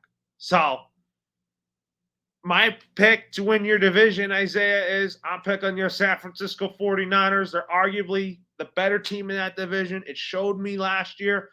I mean, the Rams are a good team when they're healthy, but I just think the Niners are just more youthful. They're more ready for this than the LA Rams. I just think the Niners, now that you have Brock Purdy at quarterback, Kyle Shanahan has finally got his quarterback of the future. He's got McCaffrey. He's got Ayuk, Kittle, and Samuel. And you still got a really good defense with the secondary being a weakness. But that's why I think the Niners are going to win the division. In second place, when healthy, I got the LA Rams at second. Matthew Stafford has got to stay healthy. He's got to have a fully healthy season, which I think he will. And like you said, he is one injury away from a career-ending injury. And then you got the Rams on defense. They traded away Jalen Ramsey to the Miami Dolphins, but you still got Aaron Donald, who I think is a leader of that defense. I think the front end of the Rams defense will still be good, but the back end of the defense won't be as good as it was in prior years. In third place, I got the Seattle Seahawks. I think the Seahawks, the Seahawks told everybody why they weren't bad last year without Russell Wilson. Geno Smith really knows that offense. And I know, Isaiah, you like to call them the Sea Chickens. I get it. I mean, you just call them the Sea Chickens just because they're in your division. And then in last place, I got the Arizona Cardinals. I mean, Budda Baker is really their emotional leader on that defense. But Kyler Murray being out for at least the first 4 weeks of the season due to a torn ACL, that's going to hurt the Cardinals. But I feel like that when Kyler Murray comes back, the Cardinals' offense is going to be way explosive. This is an easy division to pick because it's not like the other divisions where it's going to be a bloodbath. I think this division will be a runaway, and I don't think and I think that it's not going to be close at all. And this is who I got to win the NFC West. Take it away, Brock. Bang, bang, Niner gang. Exactly. Bang, bang, Niner gang. Give me the 49ers and my guy Brock Purdy to win this division and win this division by like 3 to 4 games. I don't think it's going to be close at all. You look at this division, the Rams are in shambles. Matthew Stafford is one hit away from a career from his retirement. The Cardinals, Kyler Murray's not going to play, I think, for the first half of the season, so that's a big loss. I don't trust Colt McCoy at all to win you football games. Jonathan Gannon, he can coach defense, but it's going to be tough not having your star quarterback. And you look at Seattle. Seattle's good. I think Geno Smith will be the same as last year, but he did drop off towards the final month of last season. Jackson Smith and Jigba's going to help. The defense is what worries me about Seattle. Like, they have a good offense, but it's their defense. Their defense has always been the issue for the Seattle Seahawks, or the Sea Chickens, like I call them. But you look at the Niners, just the best team, not only in that division, but in the entire NFC, with Brock Purdy at quarterback, Kyle Juszczyk at fullback. You look at the running backs with Christian McCaffrey and Elijah Mitchell sharing the load.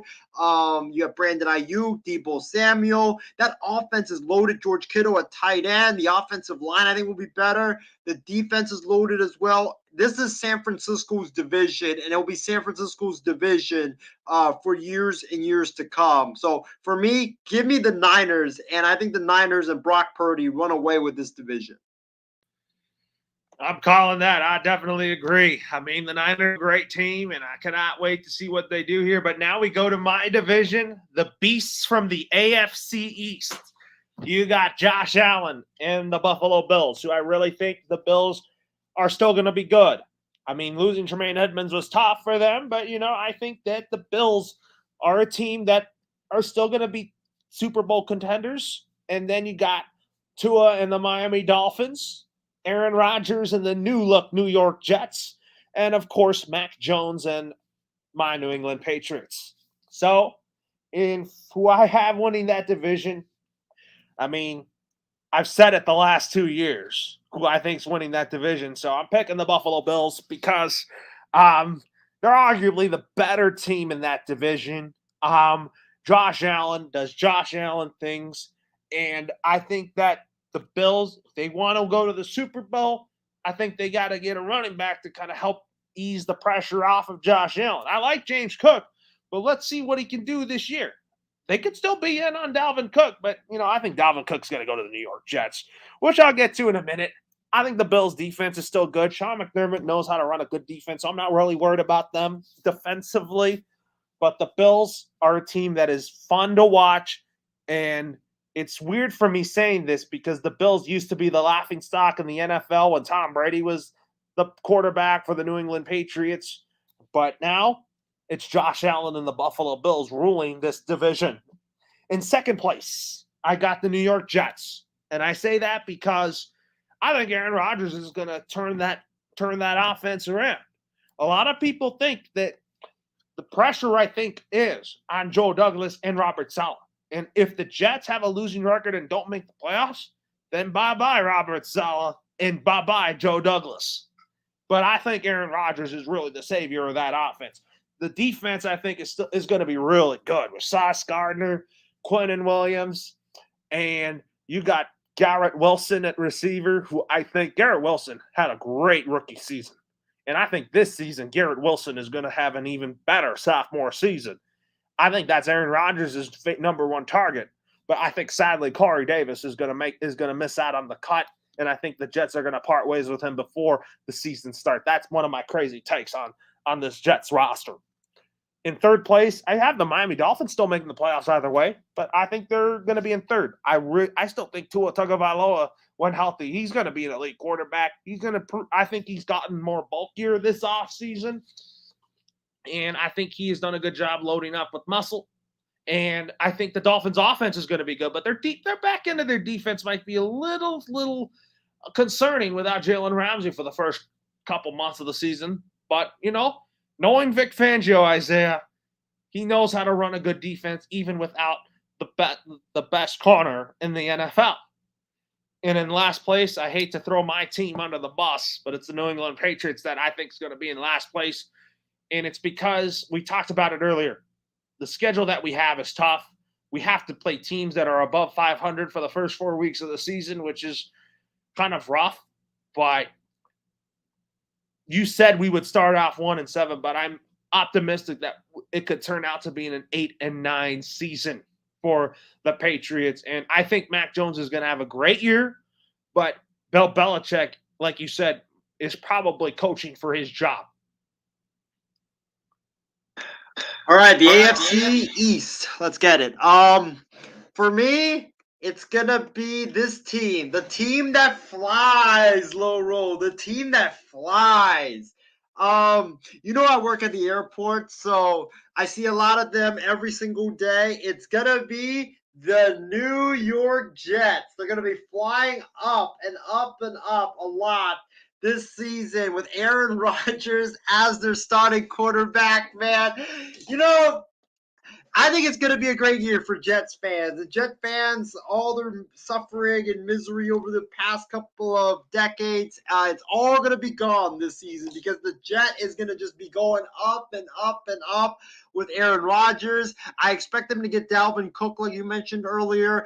And then you look at the weapons. You have Garrett Wilson there as his number one wide receiver. He's a beast. You have Allen Lazard as his number two. You also have Corey Davis there.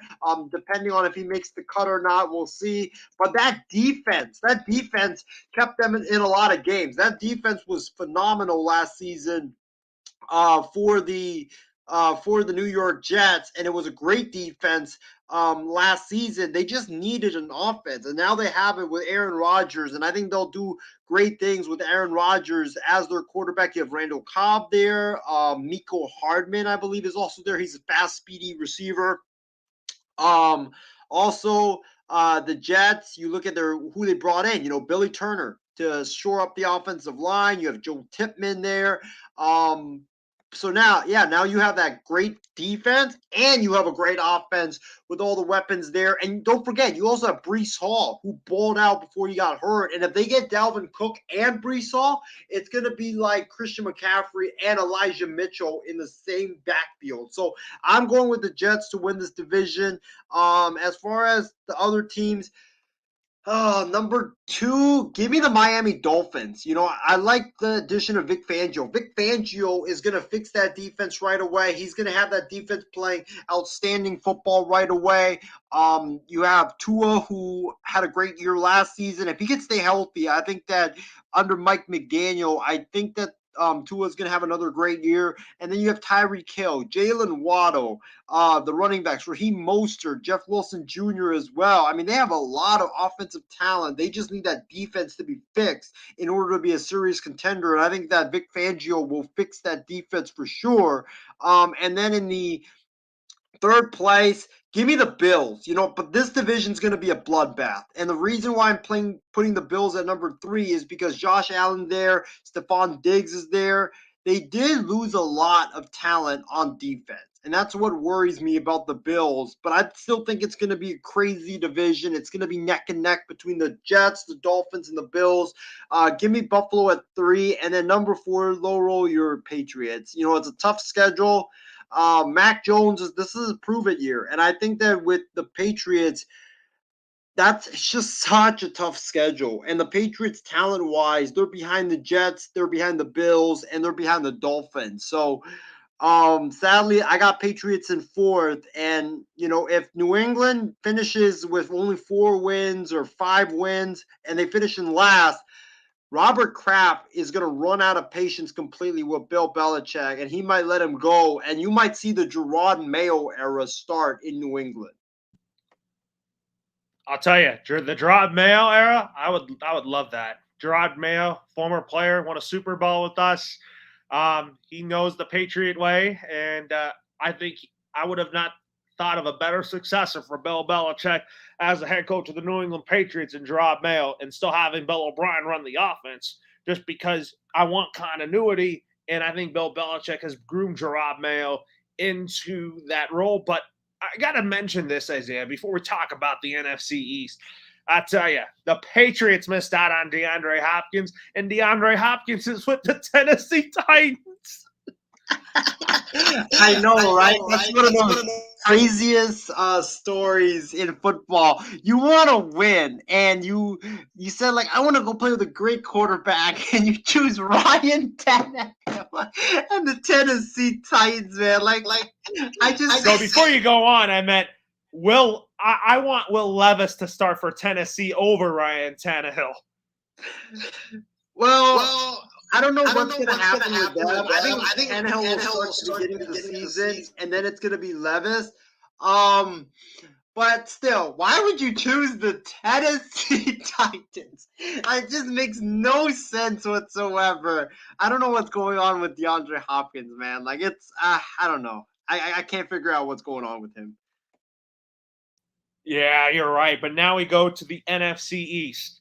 Well, where I'm going with this, because I love my Bama guys, but this team and the Philadelphia Eagles have loaded up with talent with your Georgia Bulldogs. But I do like Nick Sirianni. He is a great coach. I think, to me, in my eyes, he is a coach that is developed into a guy that knows how to plan out a great offense. And Sean Desai was a great choice to be defensive coordinator for the Eagles. Man, the Philadelphia Eagles are going to be flying this year. And the Dallas Cowboys, you know what I think? I think they're going to win 12 games every year, but it doesn't translate into postseason wins. That's my theory on the Dallas Cowboys. I like Dak Prescott. I like when they got Brandon Cooks to help with the passing game. Their defense is still good, but the Cowboys just don't perform in pressure situations. And then you got the New York Giants. Brian Daboll has done a phenomenal job with the New York Giants. And I have no doubt that year 2 for him at the helm of head coach, the Giants are going to be doing really good things. You know that. I know that. And Daniel Jones has had a great year last year. Saquon Barkley just needs to get the money. And then you got the Washington Commanders. I mean, am I really high on them this year? Not necessarily. But if Sam Howell can prove me wrong, then yeah, we'll see what happens. So, my winner of the AFC East, Isaiah, it's a no shocker for me. It's the Philadelphia Eagles. My guy, Jalen Hurts, had an MVP-type season last year, and I have no doubt that he will have another MVP-type season. I love Devontae Smith. I liked when they got DeAndre Swift, and then A.J. Brown, Dallas Goedert. The Eagles' defense is going to be a force to be reckoned with this year. And I think the Philadelphia Eagles take that division in a heartbeat. In second place, I got the Dallas Cowboys, but I have the Dallas Cowboys still making the playoffs just because of the talent that they have. But it's basically a pressure year for Mike McCarthy. Mike McCarthy is a good regular season coach, but he's just not a good coach under pressure.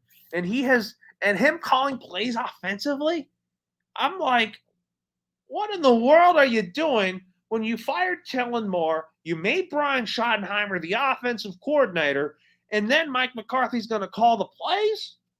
You're running a dinosaur offense in Dallas. I'm just kidding. Mike, let's see what offense Mike McCarthy runs in Dallas for Dak Prescott. It's going to be more ground and pound style, but I do think the Cowboys are going to be a better team without Ezekiel Elliott. In third place, I got the New York Giants. I think the Giants are ready to compete with the Cowboys and the Eagles in the division. Just because Daniel Jones has had a great year. Saquon Barkley, I think he deserves to be the highest paid running back in Giants history. The Giants defense is returning to the Giants defense of old. The Washington Commanders, I think, to me, are a hit and miss. If Sam Howell can prove me wrong, I know he has the weapons for him to succeed, but it's that defense that's kind of up and down.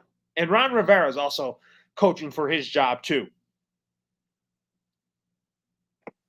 Are you ready for this, Laurel? Yeah. This might be the biggest shocker of them all. For the NFC East, Laurel, I am going with the Commanders. Give me the Washington Commanders to win the NFC East. If you remember correctly, the Eagles, they wouldn't have won the NFC East last year had Dak Prescott not gotten hurt. Dak Prescott got hurt for like 6-7 games, which allowed the Philadelphia Eagles to win that division. I think the Eagles are going to take a step back this year and be like the Rams and have like a Super Bowl hangover. Yeah, they got Jalen Carter, they got Keely Ringo, but these guys are rookies, man. You can't expect them to just be in there right away and play at star level. They're going to take some time to develop, and they're going to need time to get to the NFL level. Jalen Hurts had a great year last year, but he also had a lot of time to throw the football because that offensive line was just so good.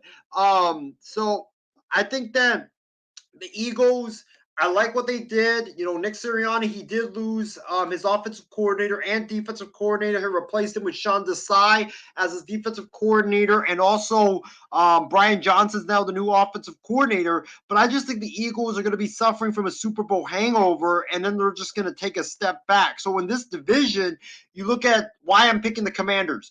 Sam Howell, before a couple years ago, was a guy projected to be one of the top picks in the upcoming NFL draft. He's got talent, man. That guy can zip the football, and all he just needs is protection and weapons. And I think with Eric Bieniemy's quarterback-friendly offense, I think that's going to help him a lot. And Eric Bieniemy, he took Patrick Mahomes, who had a strong arm but made a lot of mistakes in college, like Sam Howell did, and he turned him into one of the top quarterbacks. Him and Andy Reid turned him into one of the top quarterbacks in the NFL. So I think Sam Howell is going to have a great shot under Eric Bieniemy. I think he's going to show his full potential under Eric Bieniemy. And then you look at the Commanders, their weapons. Terry McLaurin is a stud. I think that Eric Bieniemy is going to get a lot out of him. I think he's going to use him in like a Tyreek Hill role and get him open a lot and use his speed to his advantage.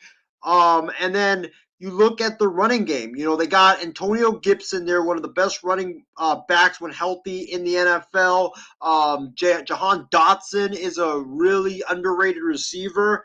You look at Chris Rodriguez from the running back from Kentucky, who they got. I mean, that guy, I saw him play a lot in Kentucky. I watch a lot of SEC football, Laurel, and he was good in Kentucky. He was a great power back who you give the football to, and he would just power his way through like 3 to 4 defenders. Like, that guy can play, and I think he's going to be a baller in the NFL. And then you look at the defense for the Washington Commanders. Jonathan Allen You have Montez Sweat, Chase Young, who's healthy, Deron Payne. That defensive line is going to be after quarterbacks this season, and they're going to eat. And I think they're going to have a great year. And you have Jamin Davis, who balled out as their linebacker, Cody Barton as well, Emmanuel Forbes, who I watched at Mississippi State. He's a really good corner. I think he's going to lock down a lot of guys.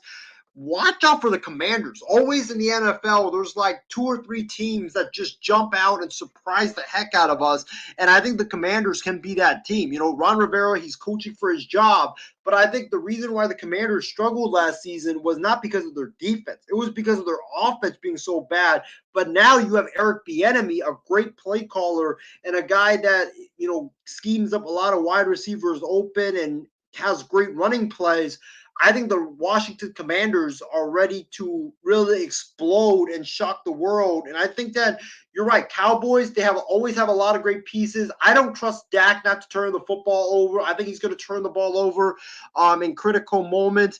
The Giants, unfortunately, they might take a step back from last year. And the Eagles, I think they're going to have a Super Bowl hangover because they lost a lot of pieces and they're young rookies. They're going to take time to get adjusted to the NFL. So for me, give me that surprise pick, Laurel. Give me the Washington Commanders, who is now not under Dan Snyder anymore, now under new ownership with Josh Harris and Magic Johnson. I believe in Sam Howell. I think he's going to ball out, and I think he's going to really prove a lot of people wrong this upcoming season. I can see where you're going with this, but, you know, I kind of think the Eagles will win the division just because I think that you have a lot of Georgia Bulldogs on there. But you know what? Now we got to talk about our wild card teams. So in the AFC, my 5 seed is the Denver Broncos. My number 6 seed is the New York Jets. And my number 7 seed is the Miami Dolphins, with the Chargers and the Ravens just missing out. All right, so for me, here is my AFC division pick. Just for all of our audience to refresh. I have that's leading the AFC East.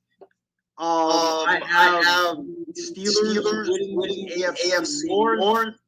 I have the Broncos actually winning the AFC West.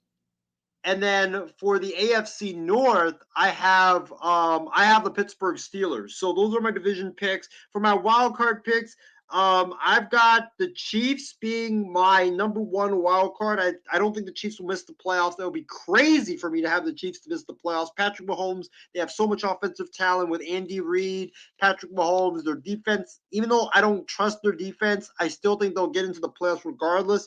I got the Chiefs as my number 5 seed. In my number 6 seed, I got the Bengals. Joe Burrow's super talented. Jamar Chase, they have a great offense. I think that the Bengals, it'll be neck and neck between the Steelers and the Bengals. Whoever doesn't win the division gets one of the wild cards. So Cincinnati for me is number 6. And then number 7, this is a really tough pick, but give me the Chargers. I think that they just have so much offensive talent. Justin Herbert is there as their starting quarterback. Brandon Staley, like you mentioned, he's coaching for his job. The Chargers, out of all the teams left, just have the most talent, and they're the team I can trust the most over like the Texans, the Ravens, the Browns, the Raiders, the the Bills. That's a tough one too. You know what? Actually, Laurel, let me change my pick. Instead of the Chargers, give me Miami because it's going to be a really tough race. But I got Miami. I trust Tua, Vic Fangio, Mike McDaniel, and the Dolphins over the Chargers. So give me the Chiefs, Bengals, and Miami. It's going to be a tough race, though. See, are the Cowboys 5 seed? Then seed, I got the New York Giants. What was your 3 wild cards? What was your 3 wild cards? Cut off for a second. Which one, in the AFC or in the NFC? In the NFC. Cowboys, Lions, and Giants. Okay. You have Cowboys, Lions, and Giants. For me, I have the Niners winning the West. I have the Commanders winning the NFC East. I have the Panthers winning the South. And then I have in the NFC North, I got Green Bay. So, you know what? I think the NFC is definitely a lot easier than the AFC for sure. Because the AFC could have 10 playoff teams, and that's how talented they are. But I'm gonna go with two teams from the NFC East. Give me the Philadelphia Eagles as my number 1 wild card. The Cowboys as my number 2 wild card, and as my number 3 wild card. Give me Detroit. I think Dan Campbell, Jared Goff, they're going to take another leap with Aiden Hutchinson and make the wild card, make the playoffs. Oh, I'll tell you, Isaiah, we're going to talk about this before we get to our award predictions here. I'm going to explain these head coaches that are on the hot seat right now. We're about to do this. So, my first name on my head coach list that's on the hot seat is Brandon Staley. He is the hottest name on the hot seat because the guy, I get why the players love him with the Chargers, but I just think that his decision-making in games are just like isn't really that great to begin with. Yeah, I agree. He's definitely on the hot seat. If he misses the playoffs, I'm predicting he's getting fired. There's no other way about it. You look at the Chargers. They have so much talent on offense with Keenan Allen, Mike Williams, Justin Herbert. Their defense has Joey Bosa and Khalil Mack. Like, you should be able to win with that, with Bryce Callahan also in the back end of your defense. He definitely needs to make the playoffs for him to keep his job, and he's definitely underachieved a lot. And with Kellen Moore there now as their offensive coordinator, they should have a better offense that takes a lot more shots down the field. I totally agree. I mean, Kellen Moore is going to unleash Justin Herbert and his deep ball ability. My next name on the hot seat list, this team, I think I'm telling you, Isaiah, the Las Vegas Raiders are definitely getting Caleb Williams with the number 1 pick next year. You better book that. Josh McDaniels is going to continue to sabotage the Las Vegas Raiders. Although I loved him as my offensive coordinator, which I think that's a better fit for him in my opinion, his second go-around as a head coach has gone nothing but south. He needs to win. You didn't make the playoffs, or you made the playoffs 2 years ago. Last year, you were last place. You fell on your face. You were last place. You ran out Derek Carr. You got your quarterback in Jimmy G. It's time for McDaniels to prove that he's an elite coach and win. It also doesn't help, though, that Josh Jacobs might sit out the season because he wants a new contract. But you have Devontae Adams there. You have Jimmy G. You have, you have a lot of great talent there. And then you look at their defense. The defense has Max Crosby and Chandler Jones. That's the part that I'm worried a lot about. It's that defense. I don't know if the Raiders defense will be able to keep teams like the Chiefs, like the Broncos, like the Chargers at bay. So that's what really scares me. But McDaniels is definitely on the hot seat. He needs to win and at least get to the playoffs for the Raiders to not fire him. You might not be shocked. You might be surprised about where I'm going with this next name on my hot list. I mean, now that the Jets have the talent and you predicted this team to win the division, I have Robert Saleh on my hot seat list just because first 2 years as the head coach of the New York Jets, he didn't even take them to a playoff to the playoffs. It was kind of like Kyle Shanahan in a way. I mean, this has got to be a year that you got to make sure that the Jets make the playoffs either as a division winner or as a wild card team, that Robert Saleh saves his job by making the playoffs. I think Robert Saleh will save his job. I'm happy you brought up Kyle Shanahan. Because remember, in Kyle Shanahan's third year as a head coach, not only did he make the playoffs, he won the division and he went to the Super Bowl. So if he wants to be like Kyle Shanahan, those are some lofty heights for sure. The Jets, they have a lot of talent. You added Aaron Rodgers, not the business. You added Aaron Rodgers to go to the Super Bowl. So they have to make the playoffs for sure. They have to make the playoffs in order for Robert Saleh to keep his job. And the owner, Lee Johnson, very impatient. And I think he was very upset and disgusted by the season last year. And if that happens again, Robert Saleh is going to be fired because you're not going to escape Aaron Rodgers. You're going to go one of Douglas Robert Saleh. Are you saying that both could be fired, Robert Saleh and Joe Douglas? If they go like 4-13, yes. If they go let's say they go 7 and let's say they go 7 and 10, I think only the coach gets fired because they did win a lot of games. But if they go 4-13, then yes, both those two guys will get fired. What you're saying is that if the Jets go 7 and 9 or 8 and 9, then you would think Saleh would get the boot and Douglas is safe.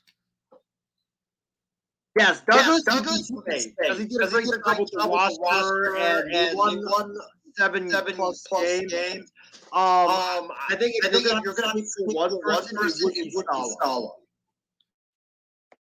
Other name I have on the hot seat list, I mean, he's also coaching for his job in the nation's capital.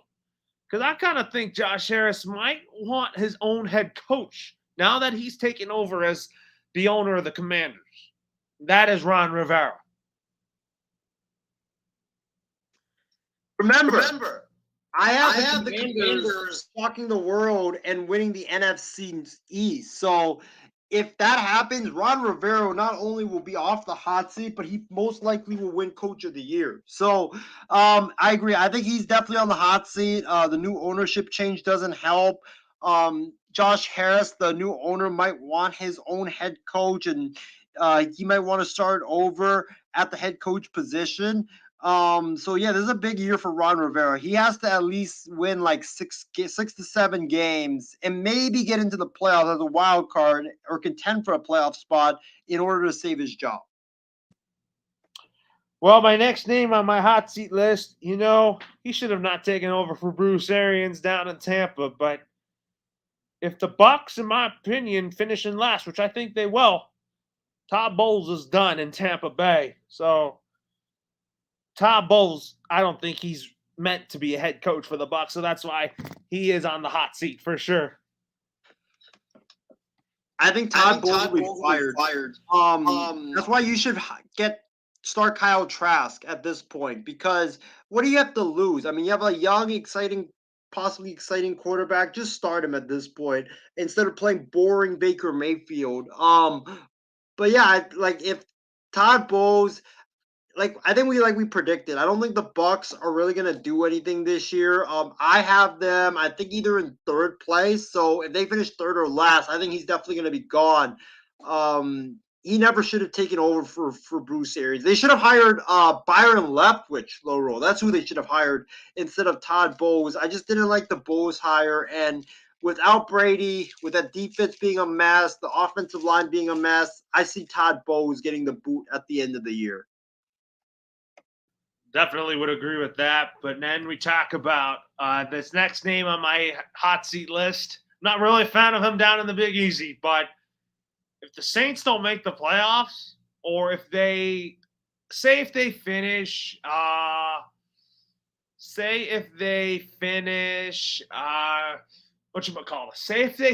in second, but 8 and 9, but fall short of the division to Carolina, Dennis Allen, I think, should get the boot in New Orleans. I agree. I think Dennis Allen will get the boot because I think the Panthers, they need to scapegoat somebody if they don't make the playoffs. The Saints are a very great franchise that has a lot of history. And they brought in Derek Carr for a reason, which is to get into the playoffs. The defense was bad early, but then they started being good again towards the later part of the season. Alvin Kamara's there. Like, you have talent to make the playoffs. So Dennis Allen, make the playoffs or he's going to get the boot. And then this next person is from Tennessee. I mean, former Patriot. I love that guy as a head coach, but sadly, he might be the fall guy if he doesn't handle the quarterback situation well in Nashville. That is Mike Vrabel. I mean, Ryan Carthon, the new GM of the Titans. It tells me that Ryan Carthon is going to want his own person. I was kind of surprised last year that Mike Vrabel didn't get fired last year because I thought that Ron Carton was going to want his own person when he came in. So that's why I thought he was going to get fired. But you're right. I never thought about Vrabel, to be honest. I thought that Vrabel, is he going to get fired? Nah, I don't know. But the quarterback situation is not looking good right now in Tennessee. They brought in DeAndre Hopkins. Their defense was pretty solid last season, but I think with the collapse, and if they don't make the playoffs again, I know their division is very, very easy, but if they don't even contend for the division, like let's say they fall below Houston, then I do think Vrabel will get the boot in Houston. Tennessee. Talk about my last name on this hot seat list. It's about, I mean, he's led the Cowboys to great success in the regular season, but it hasn't translated into playoff wins. I mean, the only playoff win was against Tom Brady and the Tampa Bay Buccaneers. So Mike McCarthy is definitely coaching for his job in Big D.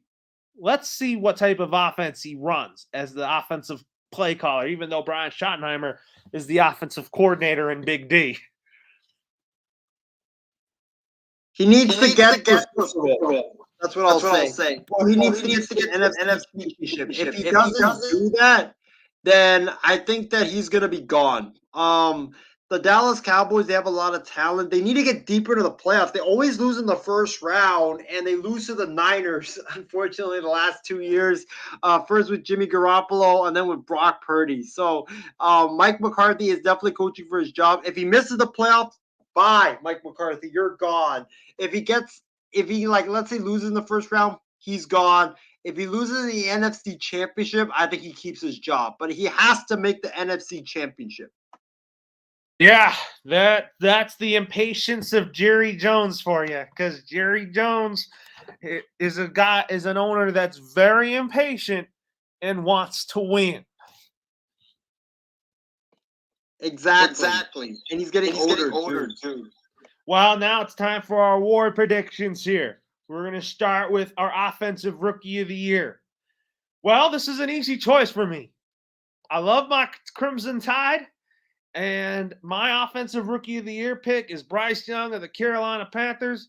He'll be the first Offensive Rookie. The Panthers will have their first Offensive Rookie of the Year winner since Cam Newton back in 2011, and I think Bryce Young is going to change that franchise around. And knowing Frank Reich, he's going to unleash his skills. Give me Bryce Young as well. I have them make the playoffs. So in order for them to make the playoffs, he's going to have to have a great year. So give me Bryce Young. Next up, we talk about Defensive Rookie of the Year here. I'm going to go the sweep of an Alabama Crimson Tide here, and I'm picking Will Anderson Jr. from the Houston Texans. He's going to lead all rookies in sacks and also tackles for losses and also fumbles forced and fumble recoveries. This is tough. Oh, man. For me, I'm gonna go with a surprise choice. Wow. You know what, Laurel? I'm gonna do it. Give me Will McDonald, the defensive lineman out of Iowa State, who the Jets got in with pick number 15. I think he's gonna dominate with all that talent around him, and he's not gonna have a lot of attention on him. So I think he's already a really good pass rusher. I saw it in college. He was so good at Iowa State. I think he's going to take it up to another level with all that Jets pass rush talent around him. So give me Will McDonald, defensive lineman from from the New York Jets.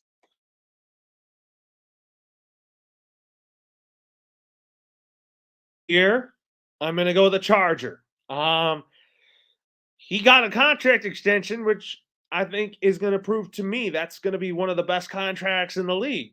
And I'm going to pick Justin Herbert to win the Offensive Player of the Year award.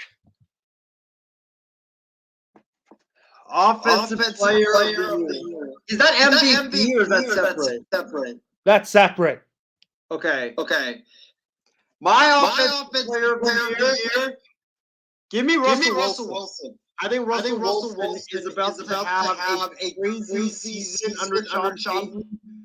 Sean Payton made Drew Brees into a Hall of Famer. I think he's going to do great things with Russell Wilson at his quarterback. He has a mobile quarterback now, which is something he didn't have with Drew Brees, so he could do more stuff on offense. And the Broncos protected Wilson very well with their offensive line moves and also gave him a lot of weapons. So I think Russell Wilson's going to have a monster season. Give me Russell Wilson to win Offensive Player of the Year.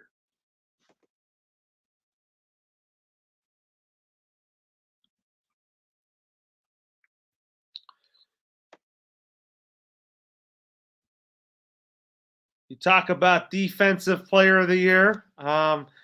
My pick to win Defensive Player of the Year is Joey Bosa of the Los Angeles Chargers. I always want to see him win that, and I think he can do it when he stays healthy. And I think Joey Bosa is due for one. Chase Young of the Washington Commanders for me. If they're going to make the playoffs and they're going to win the NFC East, he's going to have a big year, and I think he's going to have a bounce-back big season for the Washington Commanders with Montez Sweat, Jonathan Allen, and Daron Payne. So give me Chase Young. I think Chase Young's going to come back with a vengeance and have like 20-plus sacks this season. You know where I'm going to go with this next pick I'm going to have for Coach of the Year. You know, he led the Lions to a winning season last year, but I can't wait to see what he does in year 3. And I know that everybody loves playing for him in Motown. I'm picking Dan Campbell as my Coach of the Year. For me, for my Coach of the Year, I'm looking at my division picks right now. There's a lot of good coaches that I could pick from, but give me the obvious choice. Sean Payton of the Denver Broncos. If he wins the AFC West, he overtakes Kansas City, and Russell Wilson wins Offensive Player of the Year, he has to win Coach of the Year, no doubt about it. Sean Payton, I think he's going to do a great job with the Broncos, and he's going to show that coaching matters in sports. You're absolutely right. And we talk about a comeback player of the year. You don't necessarily have to pick comeback player of the year, even they have a season that they were hurt. It could be like they've improved from the year before, having a bad year last year, and bouncing back the next year. But I'm going to pick this guy in particular because he has had an inspirational comeback. He's overcome health struggles, as you know. Last year, this past season, we saw a scary moment where this guy was down on the field in Cincinnati, and the Buffalo Bills training staff had to perform CPR on him, and they saved his life. And the people at Cincinnati Medical Center have saved this man's life, and he could have died. But to know that he has shown a lot of perseverance and a guy that I think is going to make an impact on that Buffalo Bills defense. Everybody loves this man. He's a fan favorite of the Buffalo Bills. Give me Damar Hamlin for comeback player of the year. I completely agree. I think it's going to be Damar Hamlin as well. Like you mentioned, he almost died on the football field. And guess what? He came back, and now he's looking really sharp in practice. And, he's playing football again, which is the crazy thing. So, yeah, give me Damar Hamlin. I think Damar Hamlin, he's definitely going to have a great bounce back year. And the fact that he's playing on the football field itself is definitely amazing. Inspirational story. I thought I would go with Tua, but I had to go with Damar Hamlin just because Hamlin, I think he's going to be an impact player on the Bills defense. I think this is his breakout season. Yeah, I agree. Especially after what he went through last season. Well, Isaiah, better be ready for this. My pick for NFL MVP, I would go with Patrick Mahomes, but he's won it multiple times. Aaron Rodgers has won it multiple times. But I'm going to go with the guy that I think deserves a lot of credit, who I think has made the Cincinnati Bengals a lot better than the previous quarterbacks, than Andy Dalton and Carson Palmer, the next best thing since Boomer Esiason, but I think is destined to lead the Cincinnati Bengals to their first Super Bowl championship in team history. Give me my guy, America's quarterback, Joe Burrow, for NFL MVP. Good pick, Laurel. I'm not going to dispute that pick, but I'm going to go with a new pick as well, a new guy to pick. It's not going to be Patrick Mahomes. It's not going to be any of the top quarterbacks in the NFL. Laurel, I'm going to go with it. I'm going to do it because I think that for the team to have a great year and for the team to be great, he has to be good as well, or he has to be great. Give me Brock Purdy of the San Francisco 49ers. I saw what this kid did last season. He changed both of our opinions. You were on the Trey Lance bandwagon. You were saying Trey Lance is the future of the 49ers. He's the franchise quarterback. But now 1 year later, you're saying Brock Purdy is the man in San Francisco. And I think that Brock Purdy will take another step up.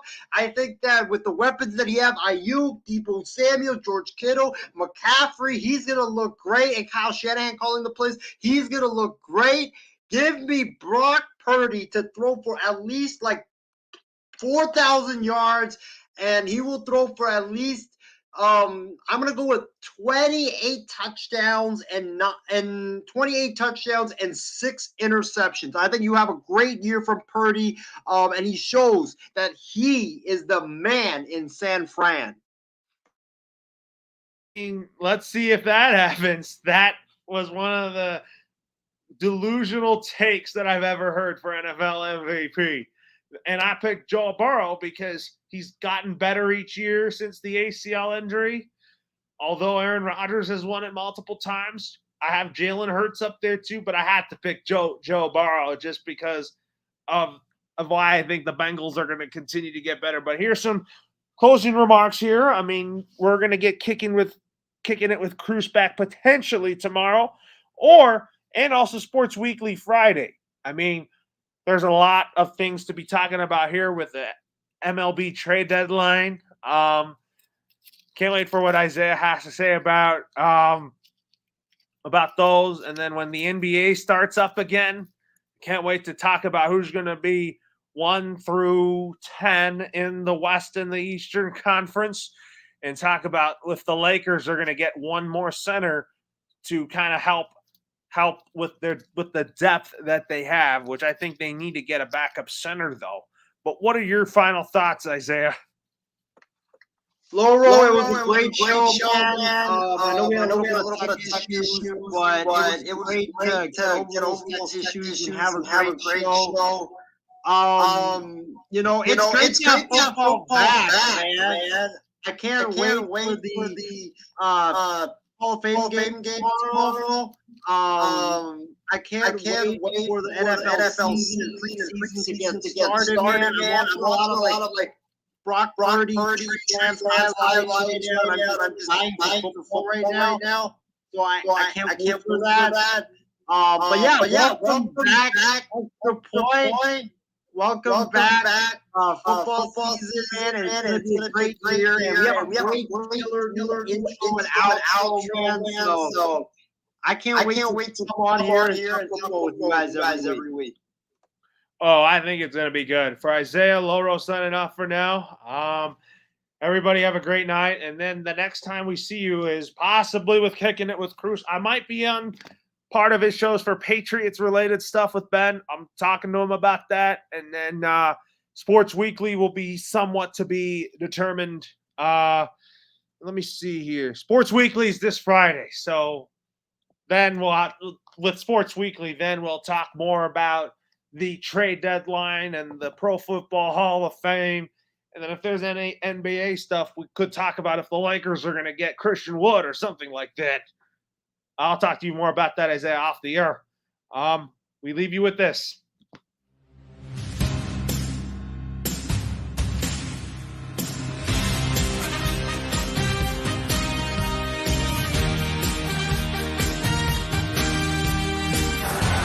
Third and 29. Jones steps up, tries to avoid it, buys some time. Jones uncorks, deep ball, touchdown on the ricochet. Purdy back to throw, pressure coming, steps away, looking to run, and he walks it in for the touchdown. Throw on 4th and 18. He's given time. He wants Jefferson.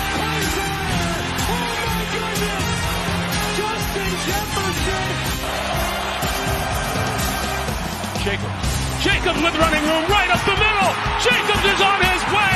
The Raiders are going to win this game.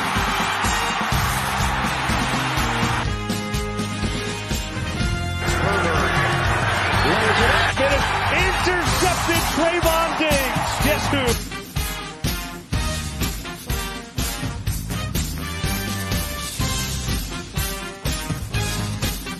To McCaffrey right up the middle, and it's stiff arm McCaffrey for 6.